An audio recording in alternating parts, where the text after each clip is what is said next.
I'm here today on September 23rd with Leonard Kleinrock, major pioneer of networking, and thank you for doing it. My pleasure. My pleasure.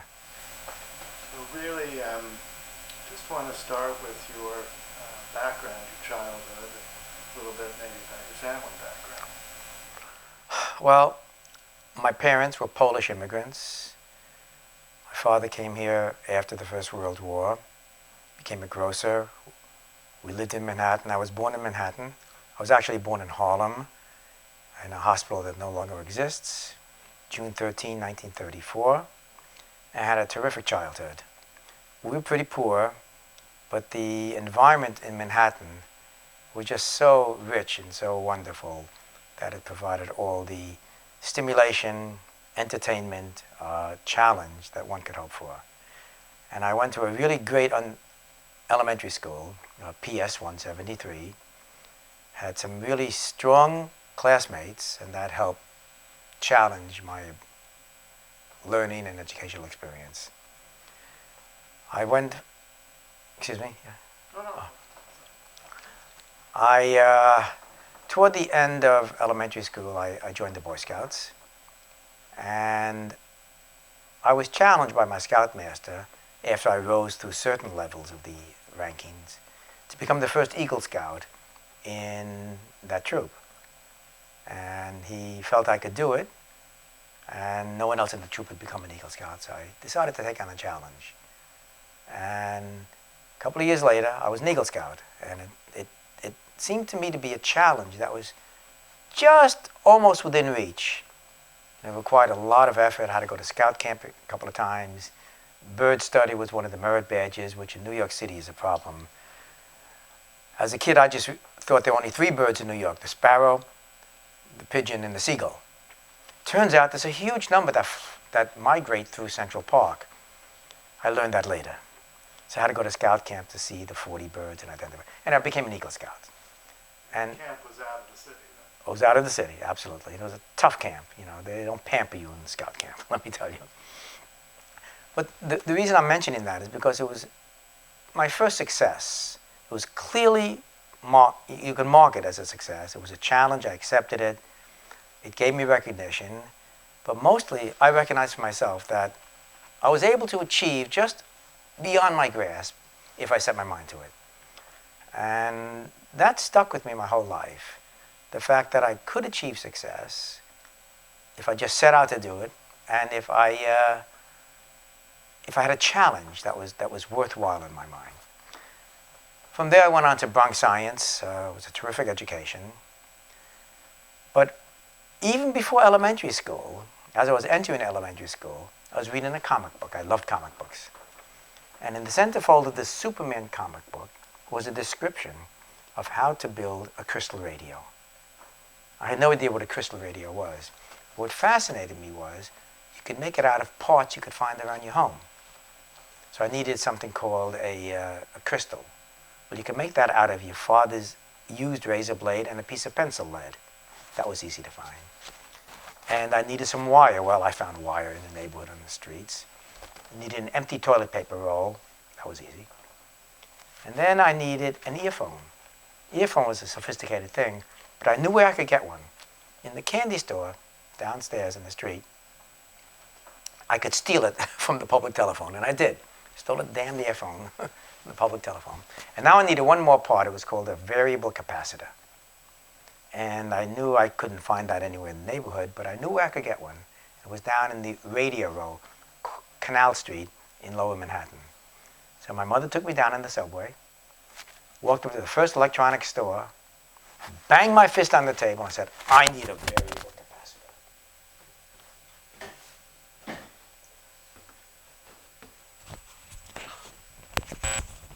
Did I just knock it off? Yeah. Okay. It was a good pausing moment. Okay. Well, say that. Right. Okay. So you went into the store. I went into the first electronics store we could find, banged my fist on the table, and I said, I need a variable capacitor. And the clerk behind the counter said, what size? I had no idea. It blew my cover and my bravado. And I explained to him why I wanted it. He says, I know just what you need. Went in the back, got this variable capacitor, sold it to us for a nickel. That was the only expense I had. Took it home, wired it up, and I could hear music out of that earphone. No battery, no power. It was magic. And the magic attracted me. I wanted to understand how this works. I'm still trying to understand how it works. It is actually a mystery, the idea of electromagnetism and such like. But that got me started. Little did I know, an engineer was born that day. And so I began to tinker around with radios. And how old were you then? I was just over 6 when this happened. Wow. And so I began to collect old radios, broken down radios. I'd cannibalize them, try to put them together and make a new radio. I began to read about radio design, and I just had a wonderful time. When I got to Bronx Science in high school, I took, as one of my electives, a radio electronics course, and that was amazing. It opened my eyes to wonderful new technical studies of this thing. Meanwhile, I had gotten a book out of the library. I remember the book exactly. It was by Marcus, and Horton, called Elements of Radio. And not only did it have a bit of mathematics, which I couldn't understand when I was a kid, but it described what was going on. You heat up a filament, the electrons boil off, they're in a vacuum, they get collected. And it was so intuitively descriptive, just caught my attention. And from there I learned how to do some electronics. So in high school, I studied more electronics as well as the regular curriculum. And I decided I'm going to get an electrical engineering degree. And your parents were encouraging? How did they? Okay, my parents had no science background at all. Some years later, when the Miami Herald interviewed my parents, my mother said, it was all Greek to me. She had no idea what I was doing, and understandably. But they, of course, were very much encouraging for education and achievement. We were quite poor, and I always felt like one of the poorer kids in the neighborhood. I lived on the wrong side of Broadway. I lived in a very tough neighborhood for a while, and was the only Jewish kid in the neighborhood, and so that made it especially difficult. Do you remember the address you grew up at? Well, the place where I went to elementary school was basically 601 Broadway, West Broadway. And the place where I went to college in and later high school was 1253 St. Nicholas Avenue, between 172nd and 173rd in Manhattan. So I decided I wanted to go to college, of course. I applied to every chamber of commerce in the United States to get a scholarship so I could go to an out-of-town college. And I got lots of scholarships, but they weren't enough because some years prior to this, my father had gotten very ill. He'd become a grocer. He had to sell his grocery store, and he couldn't work anymore. So I had to bring money into the house. It wasn't enough that I didn't cost anything. So I was ready to go to City College in New York, CCNY, in September of 1951, when I realized I couldn't afford to do that. I needed to bring money in.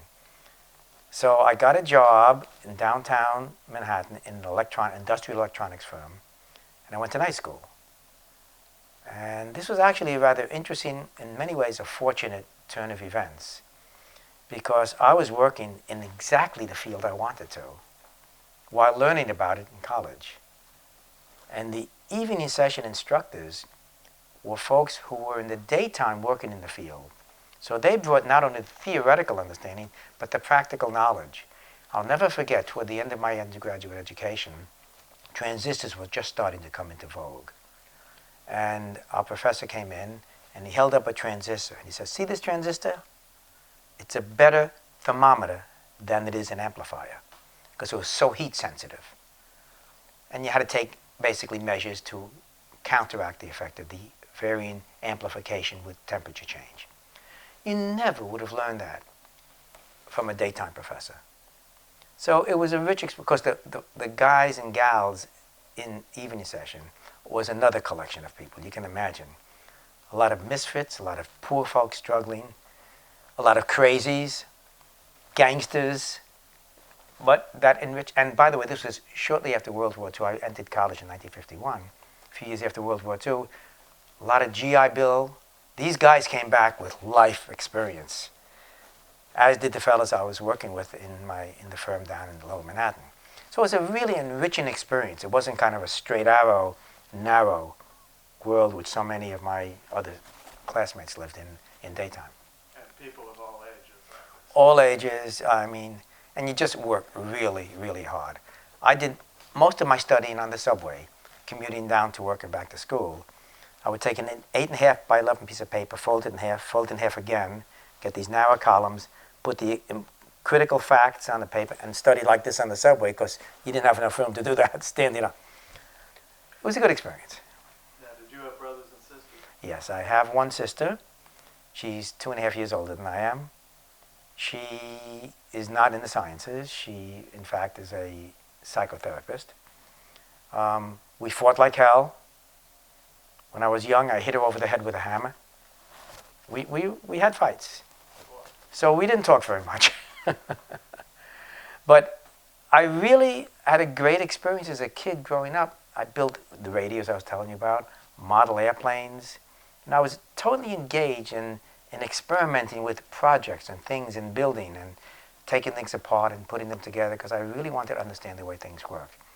But the interesting thing is there was no external scientific heritage, except now that I look back at my father's family and his relatives. They were doctors, they were engineers, they were scientists, men of great accomplishment. So there was a kind of basis there, but no direct experience. And did you have friends that shared your interest in these sorts of things? The answer is no. In Bronx Science, yes, there were other folks in my radio electronics class, but they didn't live near me. You know, I had a commute to get to Bronx Science.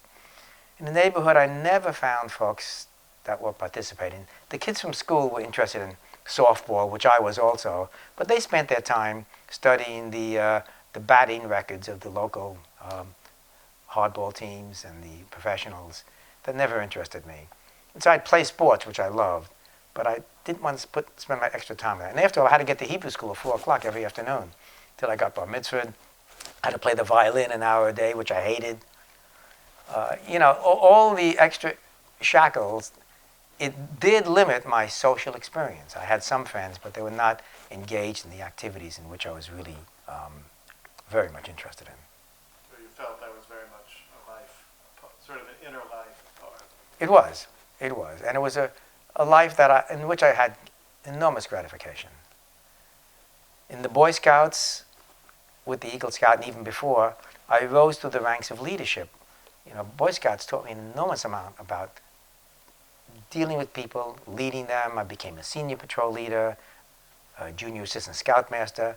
And that, again, was another dimension of growing up, which was much wider than just a pure, narrow educational track. But I got to tell you, those guys down in the company I worked at was called Photobell Incorporated. It was an industrial electronics firm. We built photoelectric devices that would detect things. Cereal boxes moving on a conveyor belt, rocks piling up in a rock pile. And the thing about that particular set of applications is either there's something there or there isn't. And the electronics at the time was using analog circuitry, and when it crossed the threshold, you say, I've detected something. So I just learned about digital electronics in college around this time. And I said, let's make a binary system here, a multi-vibrator, a flip-flop. And that was perfect. Either it's there or it's not. And it's a very sharp and detectable threshold. So it was nice to be able to introduce that kind of experience from school into my work experience and vice versa. Yeah, because anything that's not a clear signal is just noise. It's noise in the case of the binary circuit. In the case of the continuous analog, you're not quite sure where to set the threshold, and it could bounce back and forth across that threshold, cause all kinds of disturbances. This was a rock-solid decision. It was very, basically gratifying to be able to introduce that into the firm's product line. You were the only person who was probably keeping up with that. Well, you were getting it in school. It was brand new stuff, and so I could introduce this new technology of digital electronics when all the other really great analog electronic designers, who taught me a great deal while I was going to school, were not yet caught up with the digital world. So how did that change your status in the firm? Well, I rose to the firm, started as a technician. In the middle of my undergraduate work, I became an engineer, an assistant engineer. And when I graduated, I went to graduate school. So I took on various roles, but there was no step change there. I also got married while I was in undergraduate school. I was just under 20. My wife was over 19, in particular over 18. So she could get married without her parents' permission. And I needed men needed, under the age of 21, needed their permission. But your parents had no problem? Oh, no. Well, yes, of course they did. They didn't want me to get married at that age. Yeah. But what is a 20-year-old? You can't convince them. How did you meet her? I met her at a dance related to a college event. And which college did you, City College? CCNY in Upper Manhattan. And so she was going to the night school? No. She was in high school when I met her. Oh, wow. She was in high school. And then she went to Jackson College of Tufts University for her first semester. But we got so involved, she came back and then went to Hunter to get a degree. And so I was going at night, sending her through college, feeding my parents money, and finishing my school at night. And so that took longer than 4 years, obviously, if you're going to night school. Yeah, I went at basically 3/4 rate, and every summer, and it took 5.5 years because EE, electrical engineering, was more than a 4-year curriculum in those days. It was usually 4.5 or more. So I went at the maximum pace I could, given the hours I could devote to attending class. It was a struggle. It was, it was, here I was, ready to go to CCNY, just, enjoying all my training in Bronx science. And then I'm put into this black tunnel called evening session, from which the dropout rate is huge, and the duration could be huge as well. So I always had the question, I got to get through this thing. And it took a lot of perseverance. And you were living at home with your parents? With my parents until I got married. And in fact, I realize now, that's part of the motivation that I got married so early. It was a confining environment. It was struggling, and I needed spread my wings, get some freedom and some independence. So then you moved in with your wife? Yeah, we took an apartment in West Bronx, stayed there, and then toward the end of my undergraduate curriculum and degree, it was announced that someone was coming from MIT Lincoln Laboratory to discuss the scholarship program that MIT was making available. It was going to speak at 4 o'clock in the afternoon, so I asked my boss if I could take off early that day. I made it up another day, and I went to hear this presentation. And this guy described something from MIT Lincoln Laboratory that was amazing. It was called the Staff Associate Program. They would pay you as a research assistant while you were there during the semester for 2 semesters. You'd work at Lincoln Laboratory full-time in the summers. 3rd semester, you'd be a full-time student, full pay, even without being a research assistant. In the 4th semester, you should have finished your master's thesis by then and have 1 course left and commute back and forth to Lincoln Lab at MIT for the 1 course. It was a terrific program, and so I really got excited by this. And the man speaking there at City College said, if you want an application, see the professor in the back of the room. So after the lecture, I went back there and I said, I'd like to have an application. And the professor said, well, who are you? I don't recognize you. I gave him my name and I said, I go to evening session. He says, evening session? Get out of here. And I won't tell you what his name is for the record, I won't. But his name fits his personality. It's apt so often. It's a nasty name and it worked. So what I did is I wrote away to Lincoln Lab, got the application, filled it out, and was accepted in this program. No one else from City College was accepted, by the way. Including, obviously daytime, all the yeah. others were from the day school. Right. By the way, I was top student in day and evening. and I was a student body president for evening session.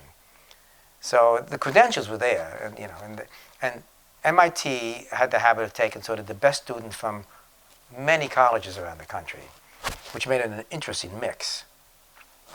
And so off I went to get my master's degree, only the master's degree, to MIT. But so your wife was in college then? She finished at the same time. Okay. So you both... Because I took, remember, the 5.5. She was a year and a half younger than I am. She finished in 4 years.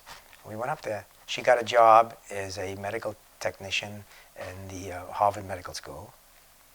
But what did she study? She studied physiology, and it wasn't too long after that we had our first child. In fact, we planned it. I told you the schedule. After the 3rd semester, you work at Lincoln Lab in the summer, and then you commute. And you get in a full-time salary when you commute. Okay, we're going to have a first child right there in that summer. And sure enough, our first child, Marty, got born in August of 1958. I started this program in 57.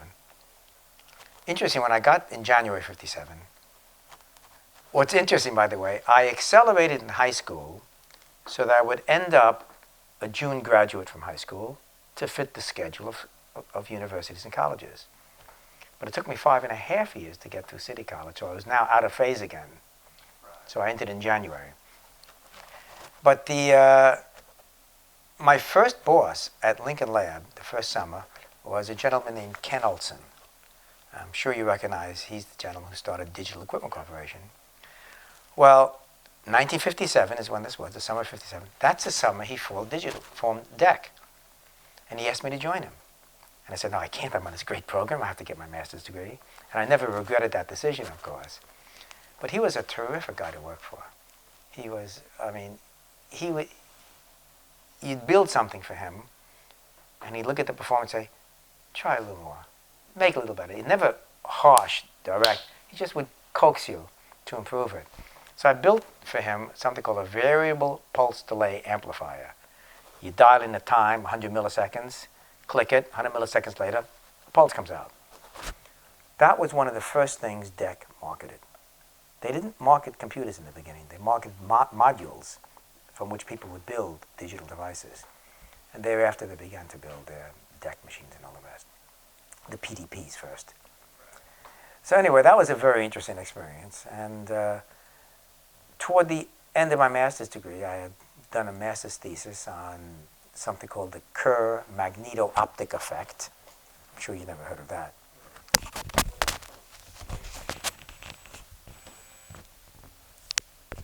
Sorry about that. No, I didn't get why. I mean, this is one of those long answers, huh? I didn't really go linearly through my childhood because I jumped around a bit, but does that work for you? Yeah, no, that's Okay. Unless there's something major that you skipped. Well, the fact that my father got ill, I got in, because that was really a very important point. I was 11 years old when that happened. Sure, no, tell that. So I was in elementary school one day. My father was a successful grocer. He had his own store.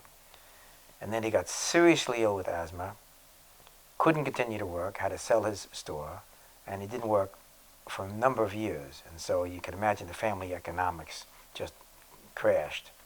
My mother went to work, and I was working part-time all the time as a student from elementary school. I was an usher, I was a lifeguard, I was a clerk. And it was a big change in my life because it was clear as I approached college that they couldn't afford to send me or to support me. I had to support them.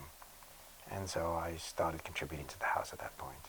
And what did your mother do when she worked? Wonderful. My mother, interesting story about my mother. When I was a little kid, she had been a typist, a secretary, and she went to vocational school.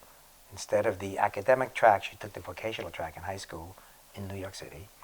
And she was a terrific typist and secretary, because when she had the children, she stopped working. When my dad got ill, she took in typing to generate a little money at first.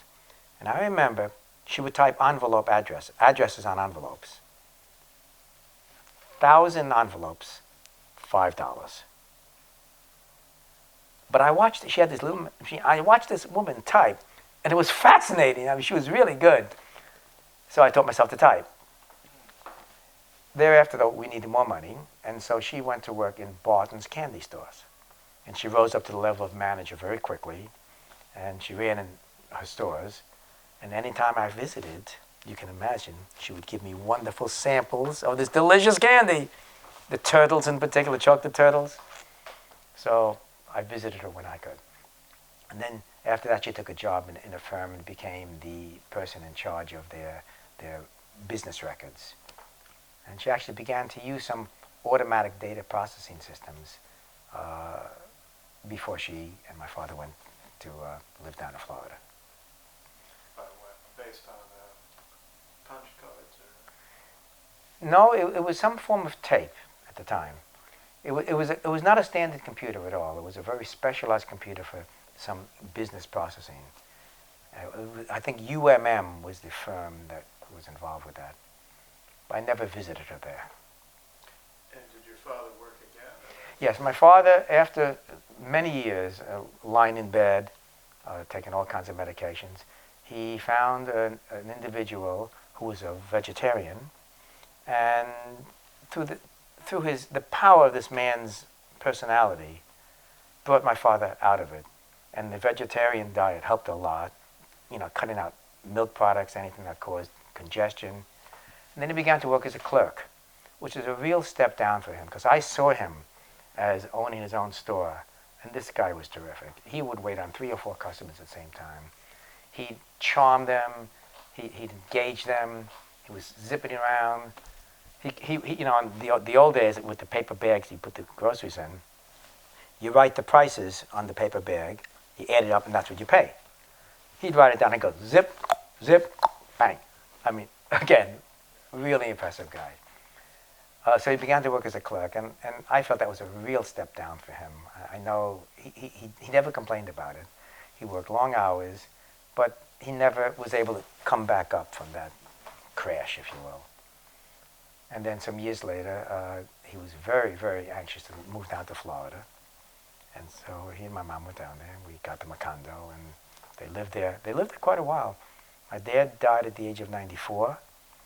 My mother died 2 months shy of 100. 2 months shy of 100. So, and she was using the internet. And that gave me great pleasure. While she was alive, and even now that she passed away in 2007, I make sure to make the point that everyone uses the internet. Even my 99-year-old mother used the internet. And it's impressive. She was using, simple forms, but it was very, very gratifying for me that she could do that. So as I was finishing my master's degree, I did this work on the Kerr magneto-optic effect. This was an effect such that if you shine polarized light onto a magnetic surface, it'll rotate the polarization according to which way the surface is magnetized. Now there's a similar effect called the Faraday effect, where if you shine polarized light through a magnetic field, it'll rotate the polarization. And that was perfect for reading out of a thin film memory. Small films of magnetic material, a 1 or a 0, instead of sensing it the way they had to in the past, you could do it with shining the light. So I built an apparatus and studied the effect and enhanced it and analyzed it, and actually developed, way before anybody had, some optical logic. Because if you go bounce, bounce, bounce to different, you can institute a logical function. That was never built, and the problem was the effect was pretty small. So you could read it, but it never became practicable. It would get lost in the noise. It would get lost in the noise, and it was, you needed a strong magnetic. A thin film was a little too little magnetization. So my professor, when he knew I was finishing up, said, "You have to go on for a PhD." I said, "No, I've organized this. I got this staff associate program. My child was born in August. I got this plan." He says, "You have to get a PhD." And he twisted my arm, and I spoke to my wife, and I thought a lot about it, spoke to my colleagues. And I decided, okay, I'm going to do it. Sorry, but with the master's, your plan was then to go on to what? With the master's, I was simply going to become a researcher at Lincoln Laboratory. Okay. And by the way, the wonderful part about the Lincoln program, they didn't put any pressure on you. They didn't even expect you to work for them afterwards. And I'll tell you a little later on what happened some years later about the employment there. But I was just going to go there, master's degree, and become an engineer. But the pressure was on, and so I decided I'm going to do it. And this is an important part of the story because it set my mind as to how I was going to approach this. I said, if I'm going to spend another 3 or 4 years getting a PhD, I want to do something meaningful, not some narrow, small mathematics thing. I want to get something that's going to have impact on the world. And I also said, I'm going to work for the absolute best professor at MIT that I know of. The best professor at the time, in my opinion, was Claude Shannon. Giant of a man intellectually, brilliant. And he had gotten there in 1958, I believe, and this was 1959 when I was considering going on for a PhD. So I called him up, and I said, I'd like to work for him. Well, he didn't know me from Adam. He says, come, I'd like to meet you. I said, do you mind coming to my home this Saturday? I said, you bet. So I told my friends at Lincoln Lab, I'm going to be visiting Shannon this weekend. And during the week, Shannon called me up and said, look, I hope you don't mind. I have a house guest, John Pierce, and he's staying with me. He'll be there when you come. I said, that's fine. You know, what am I, a little pipsqueak? I'm not going to tell him no. I was very happy to come. So I told my colleagues about this. And what I heard Shannon say, I heard him say Jan Pierce. So I told my colleagues, and they said, well, look, when you go there, ask him to sing the Bluebird of Happiness. You know, the great opera singer, Jan Pierce. When I got there, I didn't find a rotund opera singer. I found a skinny, very unpleasant man, John Pierce. He was a great, brilliant guy from Bell Labs where Shannon had worked. And here I am, this was after my son was born, and I'm bubbling over with the feeling about this new child I have. Oh, talking to Shannon and Pierce about this, and Pierce says, children, they're terrible. You'll give them everything, they'll disappoint you. He was a real downer. And here I am bubbling over, this guy tried to, and it didn't work, of course. I was enthusiastic all the way. I spoke to Shannon, and he agreed to take me on. And what was Shannon like? Oh, Shannon was a wonderful guy, very approachable, not a jolly guy, intense, but open, and no pretense or airs. He sat me on his porch, and he was sitting in a chair, and I was sitting here, and as I was discussing with him, I noticed his eyes going like this. Turns out behind me was a hammock, and I don't know who it was, but someone there was swinging the hammock, and the thick wooden bar of the hammock was coming within inches of my head. Had I leaned back, I would have gotten a whack on the head. So Shannon didn't tell me about it. He just was looking. He showed me his automatic lawnmower. He had installed a wire in his lawn, and this lawnmower would go around automatically mowing. Wonderful guy, and I got to know him pretty well over the next few years. And he had just moved up. Okay. About a year before that. And he was, again, very focused, very direct. And what he wanted me to work on was a chess playing program that he was developing. It was the first MIT chess program. And he was working with John McCarthy on it. We had some wonderful people at MIT at the time. So McCarthy and his student, Paul Abrahams, they wanted to take on the programming job of generating legal moves. They were going to generate legal moves given the position of the board. Shannon, bless him, was interested in the strategy. How do we effect an appropriate strategy given the position? And that was my part with Shannon. So Shannon handed me a book by a fellow named Fred Reinfeld, who was the great chess book writer. This book was called 1001 Brilliant Chess Sacrifices and Moves. And each page had a situation, and it would say, black has a brilliant sequence. Find it. Next page, different situation. And of course, they're very, very hard. So Shannon said, go to the back of the book where the answers are. Look them up. And find out which is the most common first move of a brilliant sequence. That's something important for our program to know. What's the second most brilliant move? What's the most frequent Second move, But that quickly becomes it better. does open up, but it limits the things you're going to do. You don't worry about position here and there. If there's a brilliant sequence, you have to go after it. So guess what is the most common first move of a brilliant sequence? Moving a pawn forward. Well, that's a very weak move, you see. That's kind of- Check! Not the first move of the game. Oh, in the middle of the game. Yeah. Oh, we wanted to do the middle game. Openings are classic. Endings are sort of classic. The middle game is where the richness is. Check. Well, check does this to the opponent, and now you can take the tree much deeper. Second most common move was a capture, a fork, a pin, where you basically shackle the opponent. Anyway, so we did this, and we wrote this program, and it worked. And meanwhile, I realized I don't want to do that for my PhD dissertation. It's very interesting. I enjoy working with Shannon.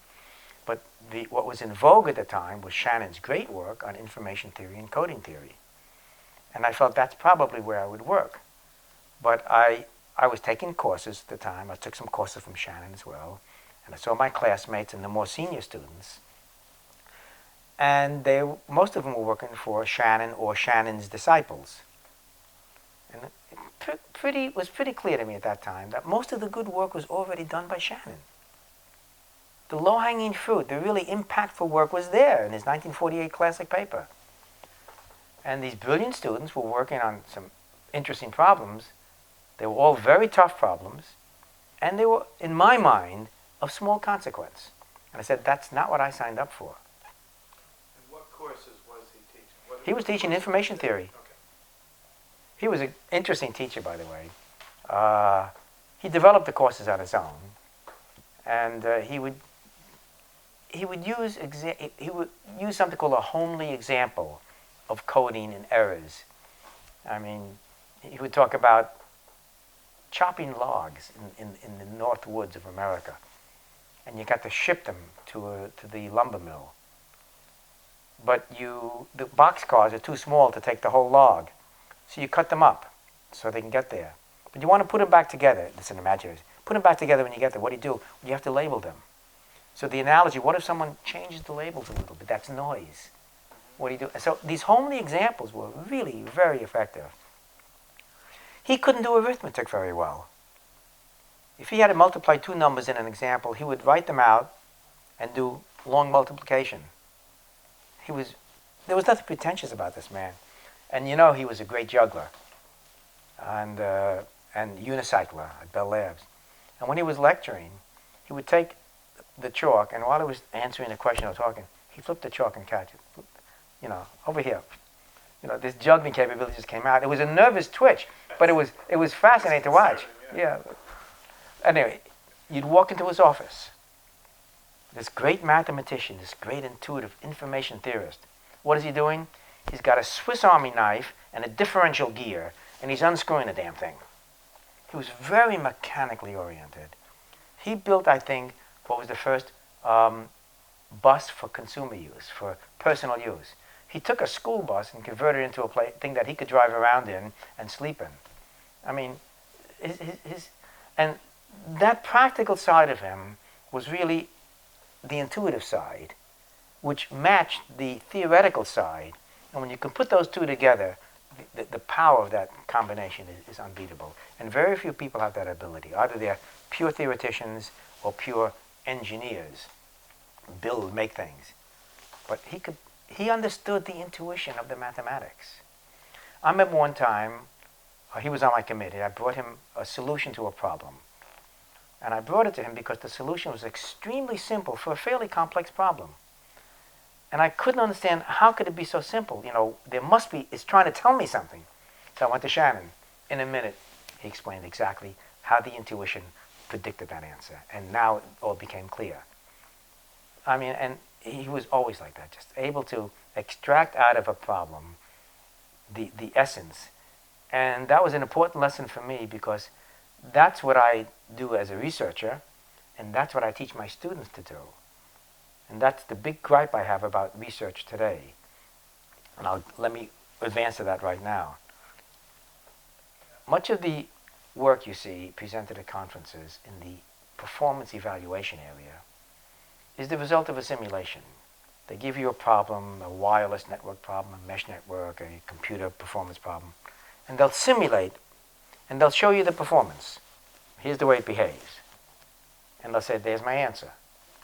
And my point is, that's not the answer at all. That's a particular case. But if you see a curve going up and flattening out, what does the slope of that line mean? Where does it come from?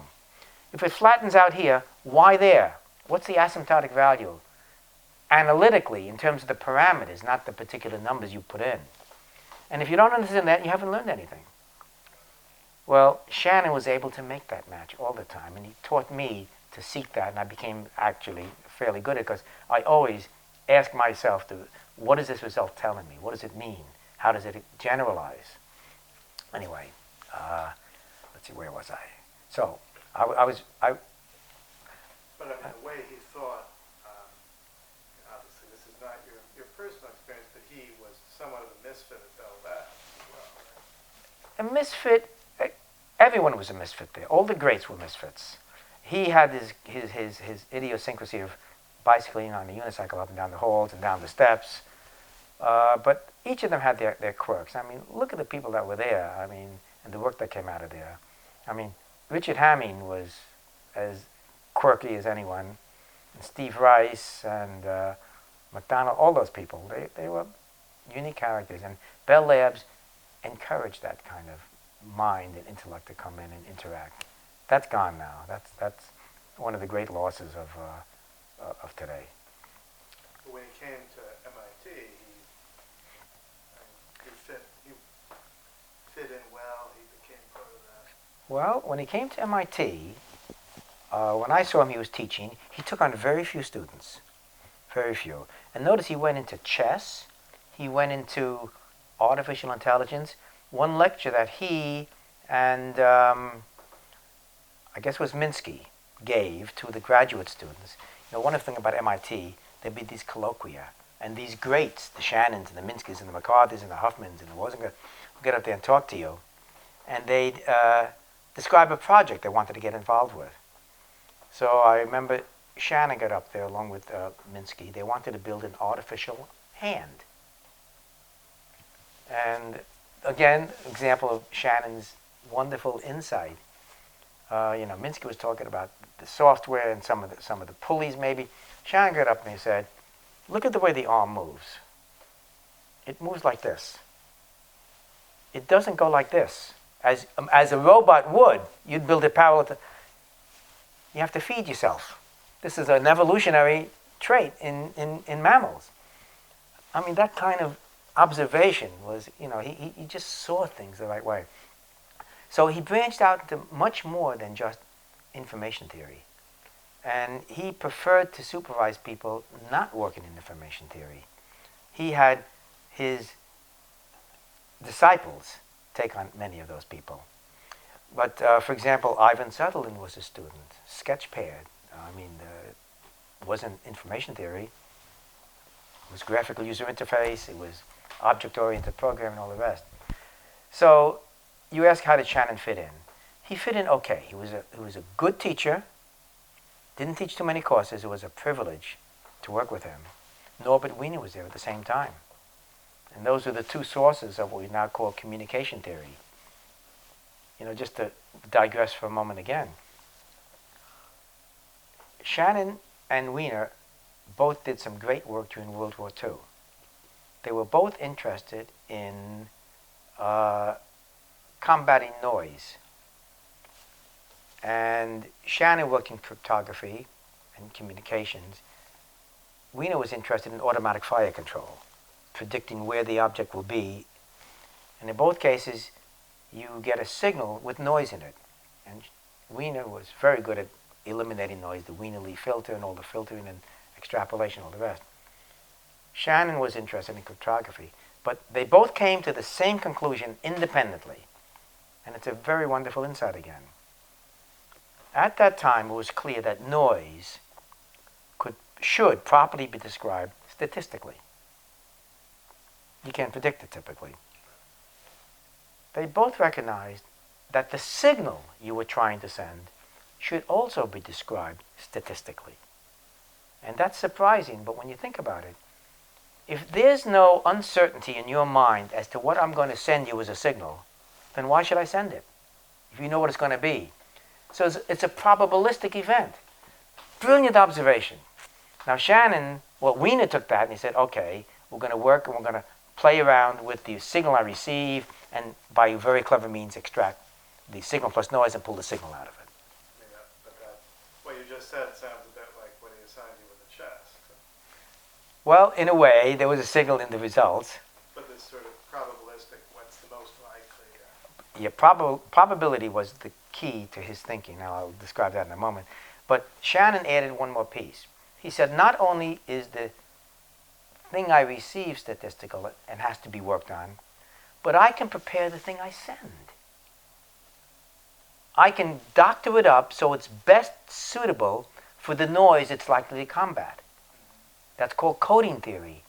Redundancy. You add extra bits. They tell you something about what happened. So they went different ways. But what I'm saying is, Wiener was also a very strange lecturer at the time. He was really quite paranoid. But Shannon was a good lecturer. But he didn't stick to information theory per se. And he didn't take on many students. But again, the thing I observed is that many students working in information theory and coding theory were not doing the kinds of things I was interested in doing. Now, at Lincoln Lab and at MIT, I was surrounded by computers.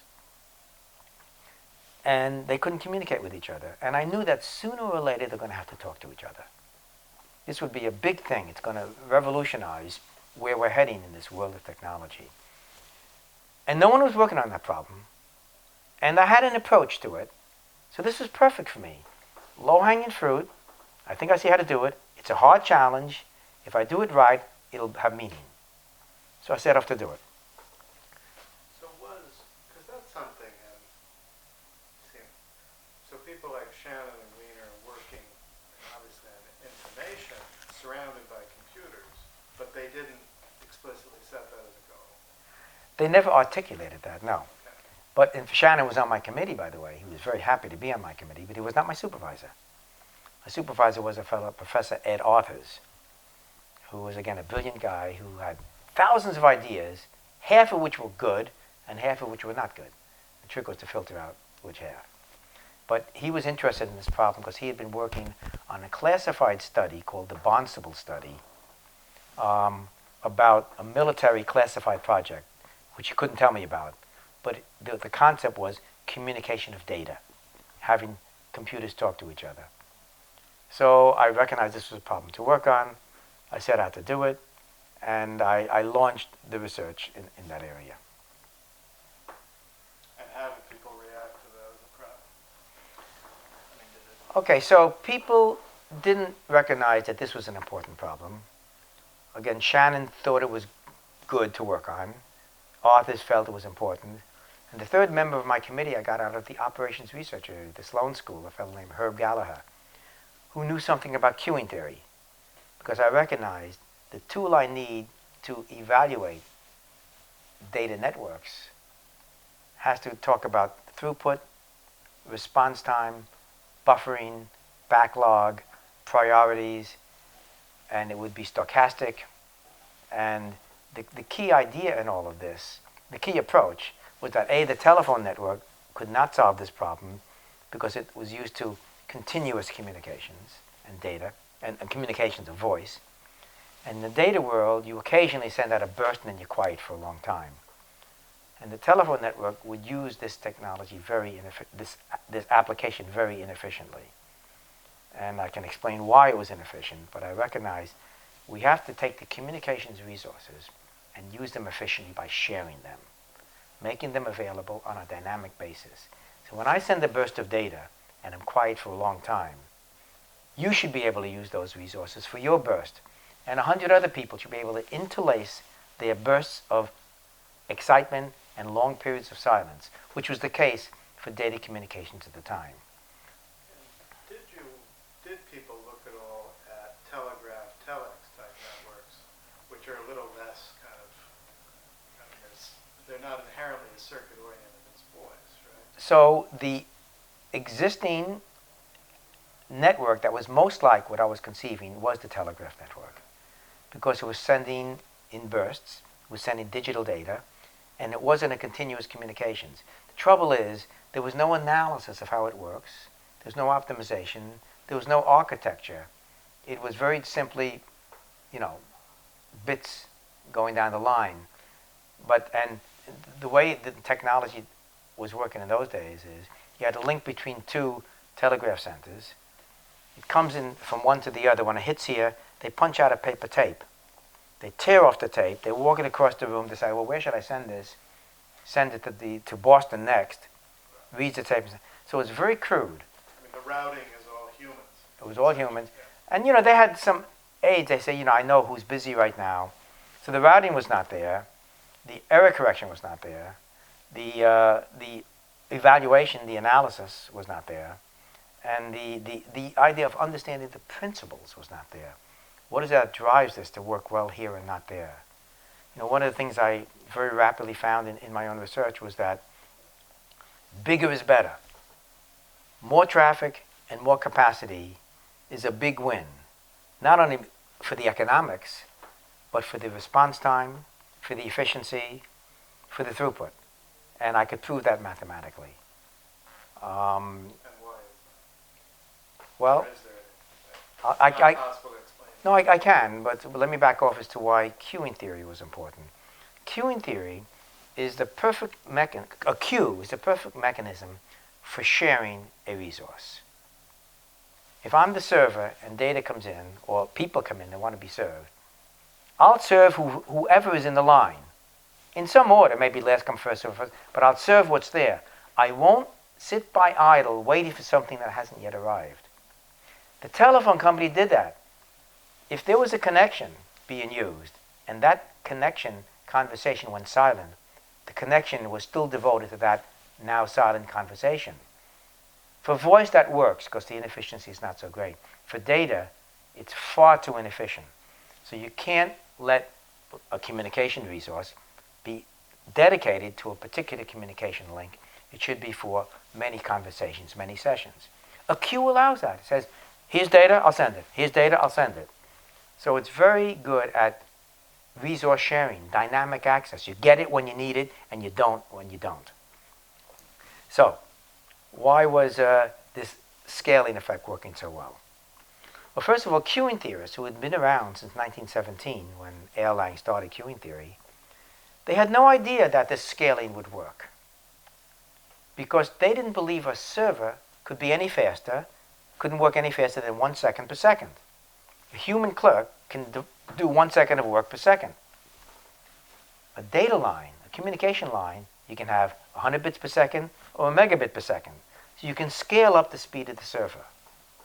And basically what happens is, if you look at the equations, the load, if I increase the load, the demand, and the capability of a server, say a communications line, I can keep the load the same. It's going to be busy 40% of the time. But each piece that comes through gets served that much faster. And so the queue empties faster, and each transmission, suppose there was no queue, suppose there was just a piece of data came in, needed to be transmitted. If you scale up the capacity, it's going to go through faster. I mean, it's obvious. It works even when you're waiting online, because everybody's going through faster, so the entire queue empties more quickly. Really I need to show you the mathematics, but it was a revelation that bigger is better, and big time.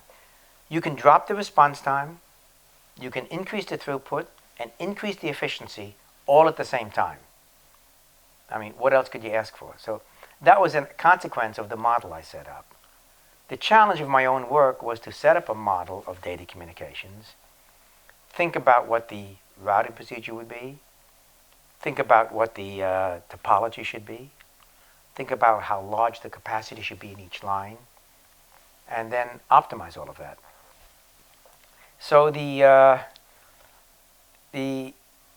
first thing I did was to send in a thesis proposal where I decided what's my approach and what previous work am I going to use. So there was some interesting things going on at the time. I handed in my proposal in 1961. The late 1950s was the era of time sharing. Yeah, I mean, tell me if I'm wrong, you were mostly thinking in terms of real-time interactive machines? I mean, theoretically, you can also network batch process machines, but you were thinking of No, both, or I mostly was thinking interactive? of computers talking to each other, file transfers, as well as people talking to remote machines, sending communications back and forth. In that case, it's more interactive. In the file transfer, it's more steady. But the fact that time sharing was around, and I was deeply involved in that from my earlier experiences and my work, the thing that makes time sharing work is the same thing that makes data networks work. It's the following. You have a computer processing machine. You can use it a few different ways. One way is you can sign up for use of that machine for an hour at a time. That's the way they used to use these machines. You sit there at the console, you write a program, you run it, doesn't work, sit there scratching and say, what's wrong now? So the machine is dead idle while you're trying to figure out what's wrong. You try it again, doesn't work. So what they did in the early days is they said, as machines got more expensive, we can't afford to let someone have that luxury. So they threw the user out of the computer room. And they said, you want to do a job, you submit it to an operator, and we'll batch it along with other jobs. And we'll pipeline it through. It becomes a queue, but in this case, you don't get the big advantage. You get the efficiency of the machine, but the response time is terrible. You submit your job, 2 days later, you get the printout and it says, syntax error, line 44. You say, oh my gosh. Feed it again, 2 days later, another syntax error. And finally, you get a logic error. You know, your thinking was wrong. Weeks and weeks to do a program. Finally, they decided to let the user back into the computer room. And they said, now we're going to give you remote access. We're going to let many people use the machine at the same time. When your job runs, when you're done, next guy runs his job, next guy runs his job, and he sees his results immediately, and so do you. So the idea of taking a resource, in that case a processing machine, and share it among bursty users in a dynamic fashion was exactly the thought that I brought to communications links. These links, don't dedicate them, share them dynamically, resource sharing. And that was the big idea. And that was an important idea. Now the manifestation these days is in the form of packet switching networks. That's only one way to implement that fundamental idea. So I started to do that.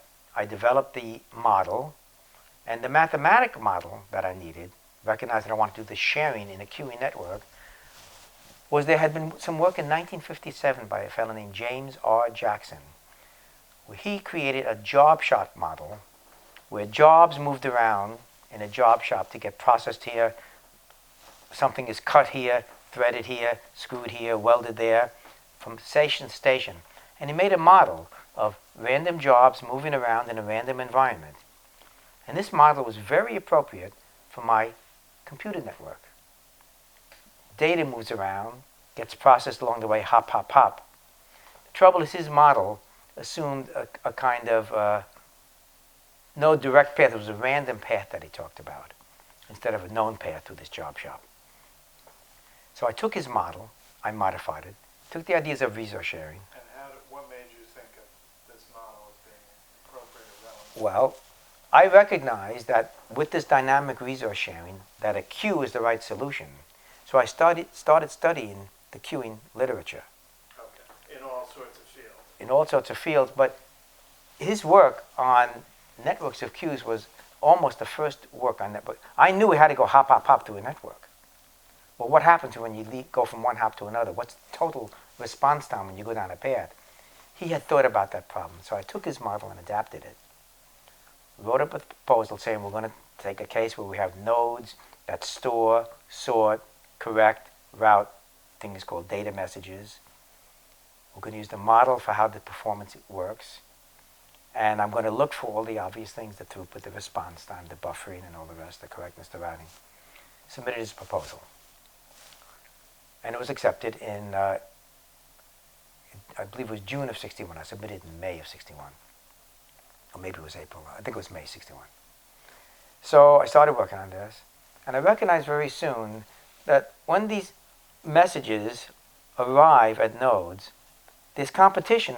If there's a queue, who gets served next? And I recognized if you could change the order in which they get served, it might affect the overall performance. Because it was pretty obvious. If you had a long message, it could block short ones.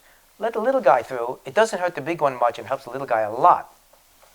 So I started thinking about priority queuing. And I recognized that you don't always know which the big and short messages are necessarily. So if you give a message a short amount of service, and if they don't finish, stop it. It's a long message, get somebody else. So the idea of giving service in fixed intervals, and if the guy fails, send them back in, get somebody else in front. So the idea of taking the message and chop it up into fixed pieces, into bits of work, and feed them a short message just to have a little bit of work, maybe 2 packets and it's done. Long message, 100 packets and it's done. We didn't use the word packet at the time. So I said, let's consider what that would do to the performance of a single node if you had this, I called it round robin.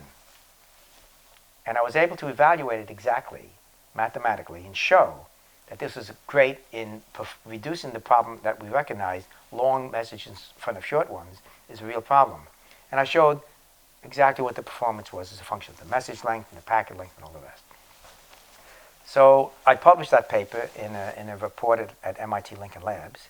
In fact, it was the Research Lab of Electronics at MIT. And I described exactly what was going on. That was the first paper analyzing the idea of chopping things up into little bits and analyzing it. But in this case, the little bit is the amount of processing time. Exactly. But I applied that. I took the concept of needing it in the time-sharing world, and I said, what would it do in the data networking world? Because I specifically said, what will the priority queuing nature, how would that affect the performance of the message going through? So, and I applied it to the networking application directly. Okay, so I did that, and I worked through my dissertation. I was able to find principles, the resource sharing principles, the bigger is better principle. For the routing, I introduced the idea of distributed routing. And there's another impact from Shannon. Shannon's main work, you said law of large numbers kinds of things before. The fact that we needed to statistically take advantage of certain ideas. Shannon used that exquisitely. And in his coding work, the longer the code word, the better it is. The more it's predictable for reasons based on the law of large numbers. So he was always interested in large sequences, large effects, the effects of law of large numbers. So when I decided to do this research on networks, I said, I want to study this for large networks. Because I know when you enlarge the scope, properties emerge, behavior emerges that you won't see when you have 1, 2, 5, 10 nodes. So my thesis proposal was called Information Flow in Large Communication Networks. The final title was not that, but it influenced my thinking. I wanted to copy Shannon's approach. What will large mean? So I said, if we're going to have a large number of nodes in this data network, you can't put all the control in one place. It doesn't scale. It's too vulnerable, it's too much load, there's too much communication traffic to get all the information to one place. And so I decided to distribute the control. It may wait around and finally get a free line. The call takes place and then it's finished. It dies. So if you look at the number of people making calls at any one time, it's a certain number, a new birth, a new call, the finish of a call, a death, and you want to see how big is that population. Birth, death. And if you know how big that population is, statistically, you can decide how many lines to make available so there's enough for that size population. So you see where the mathematics is leading to a good engineering solution. And now that's a very finely developed theory in mathematics and stochastic processes, and now in queuing theory.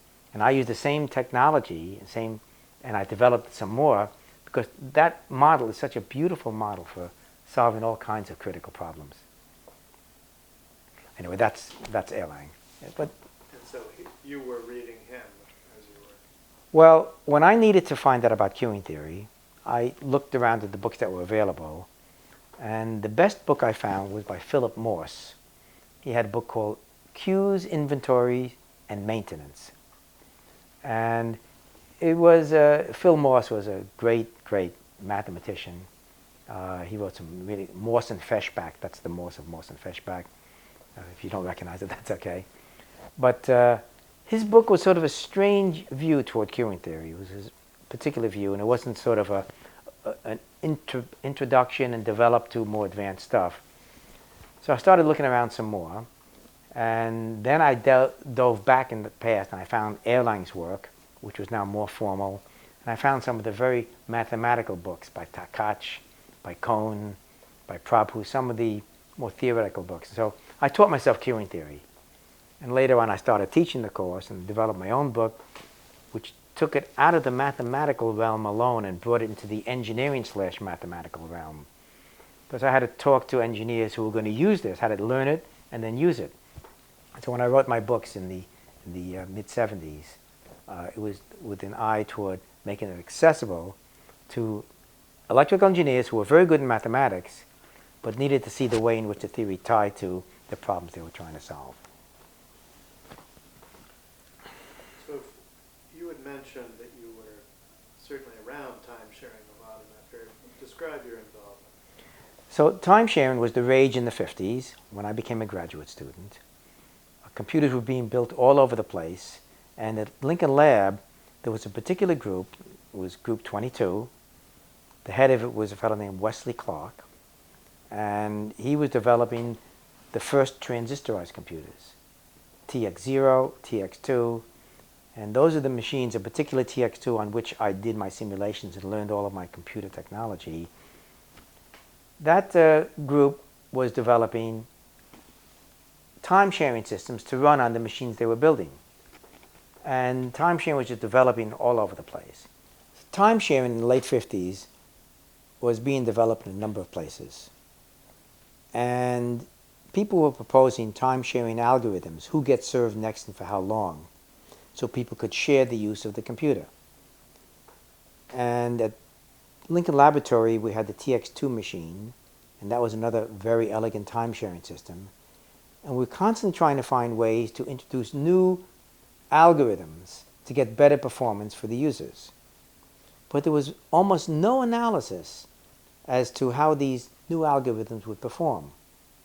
And I recognized that time sharing was a queue of people waiting to get served.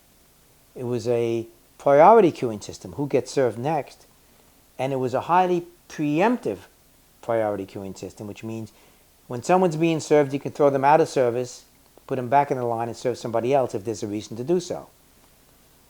So I recognize that's a really fascinating set of queuing theoretic problems.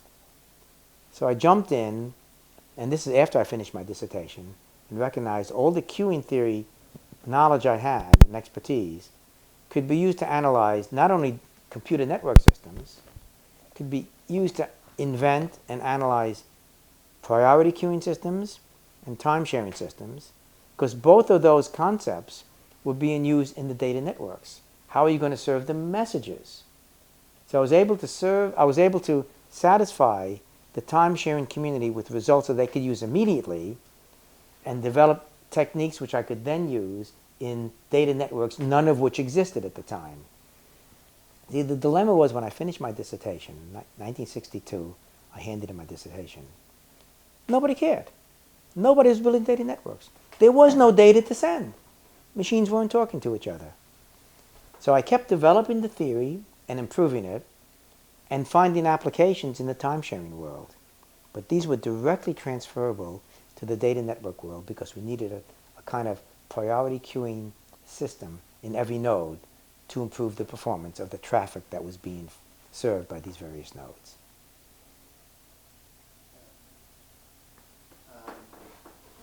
And you did your thesis with, you had some illustrious classmates, I believe. Talk a bit about it. So at MIT, I'm happy to say I was there during a golden era of MIT. I mean, Shannon, Minsky, McCarthy, Huffman, Rosencraft, Wiesner, Elias, Fano.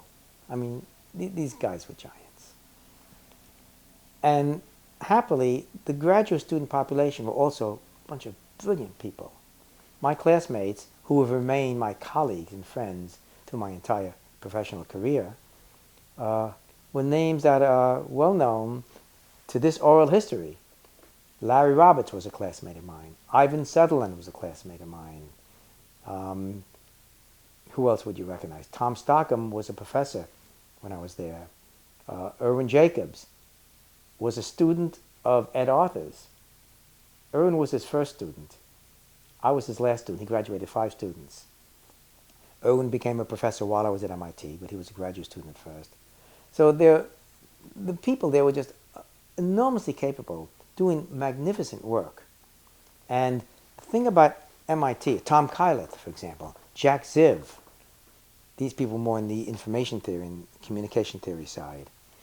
The thing about the MIT environment is that it was one of collegial interaction. The world of the graduate student, we were put in these bullpens, many desks in one room, and we all shared our ideas. And when you come up with something, you test it against your classmates, and they would critique it and help you sharpen it. And whenever you got a result, you would announce it to your classmates first. The idea of getting a result was kind of a, you ring the bell. Look, I just proved the following. I just developed this. Such and so acts like so and so. So the environment was great. I remember Jack Ziv and Tom Kyleth from very different worlds, working on very different problems. They would go into each other's cubicle, and they had a schedule of teaching each other what they knew. Jack would teach Tom, Tom would teach Jack, and it went on for a semester or two.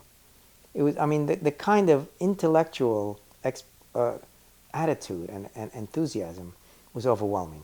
And all ships rose with that tide.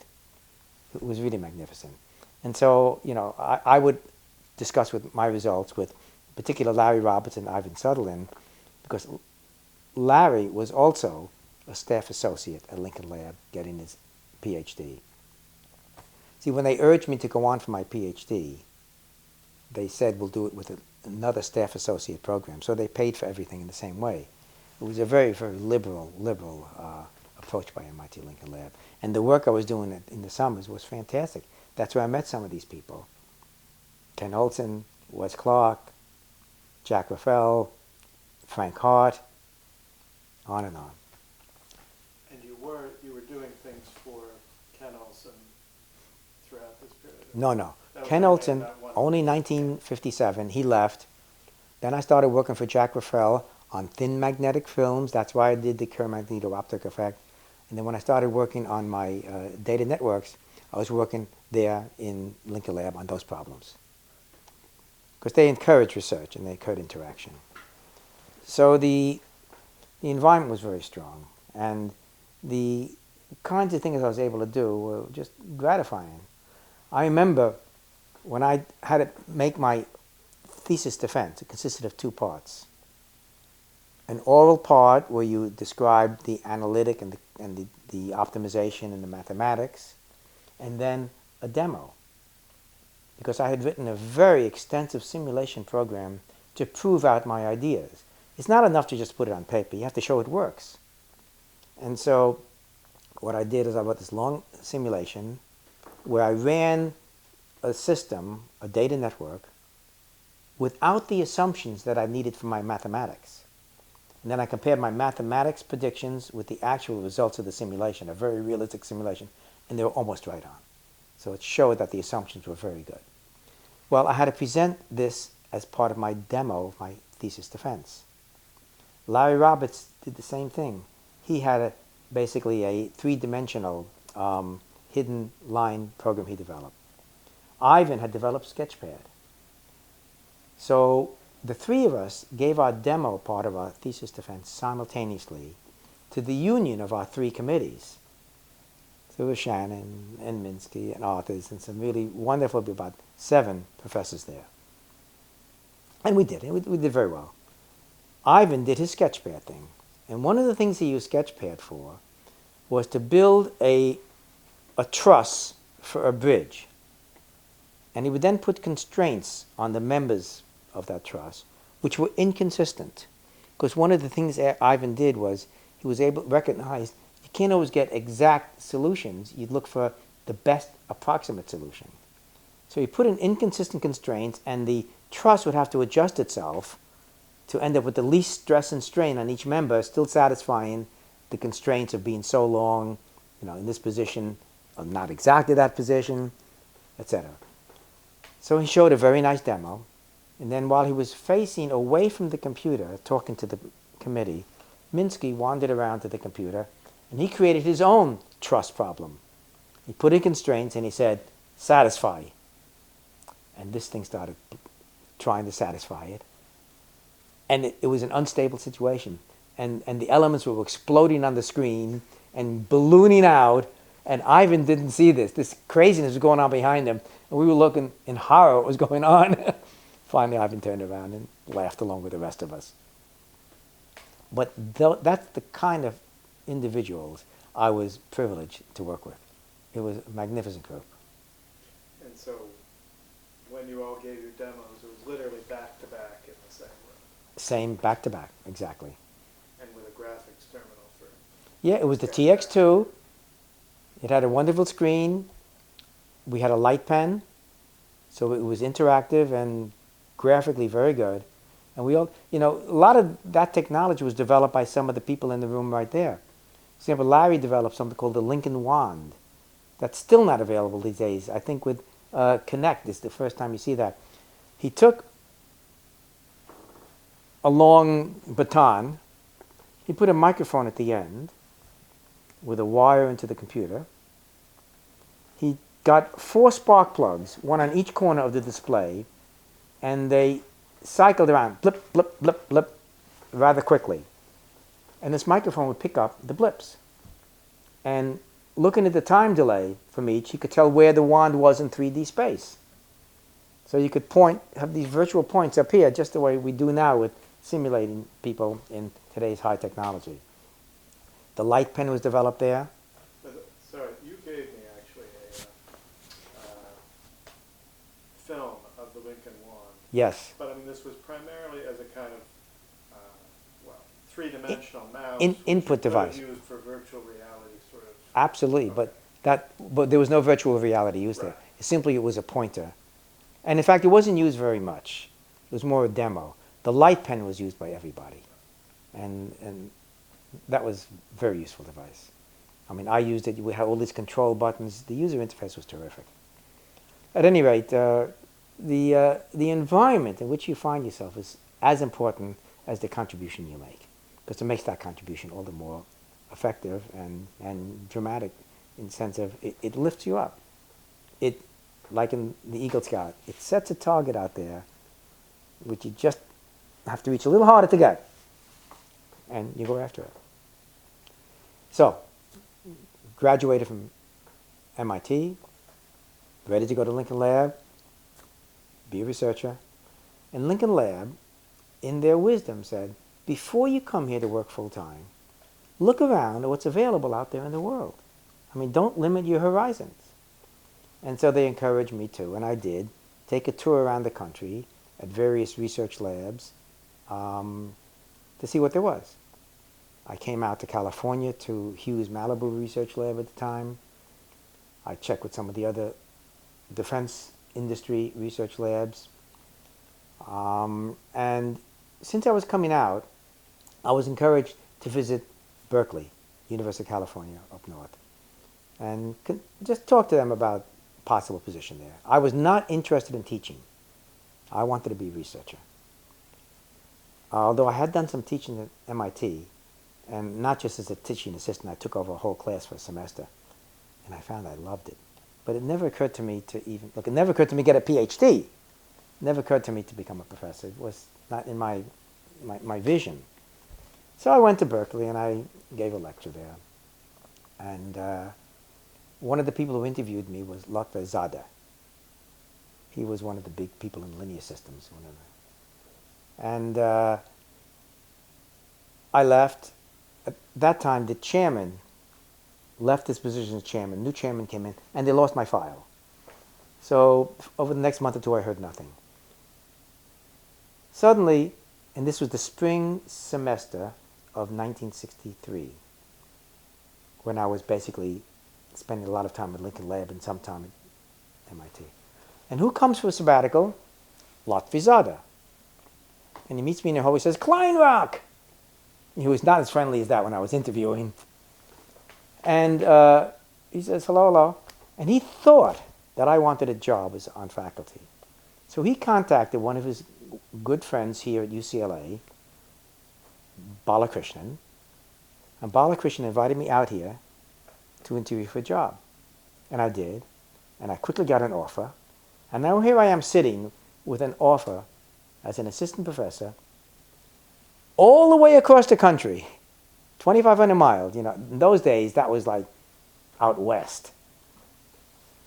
At half the salary I was getting at Lincoln Lab, to a job I didn't really understand. And so I spoke to my people at Lincoln Lab. I said, "Look, I have this offer. It's appealing in some ways, but you know, I own allegiance to you. What should I do?" And in their great magnificence, they said, "Listen, try it. If you don't like it, come back." So, What's the link with the lost file at Berkeley? oh, I never got.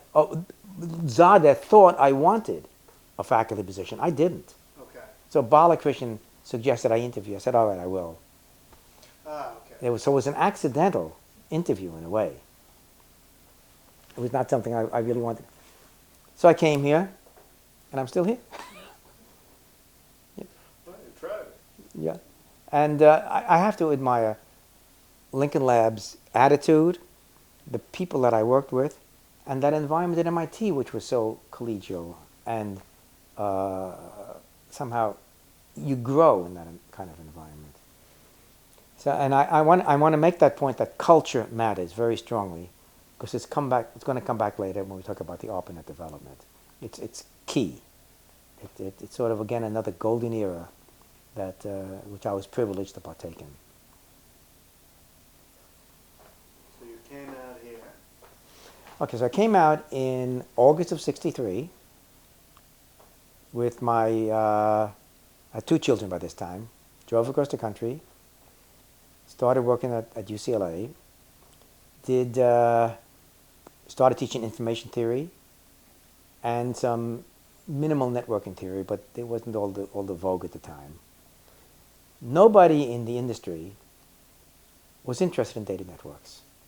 And in particular, the largest network company in the world, AT&T, and I spoke to them quite a bit at conferences and saying, "Look, here's a technology you ought to adopt because data networking is going to happen." And they said, "No, it's never going to work. And even if it does work, we want nothing to do with it."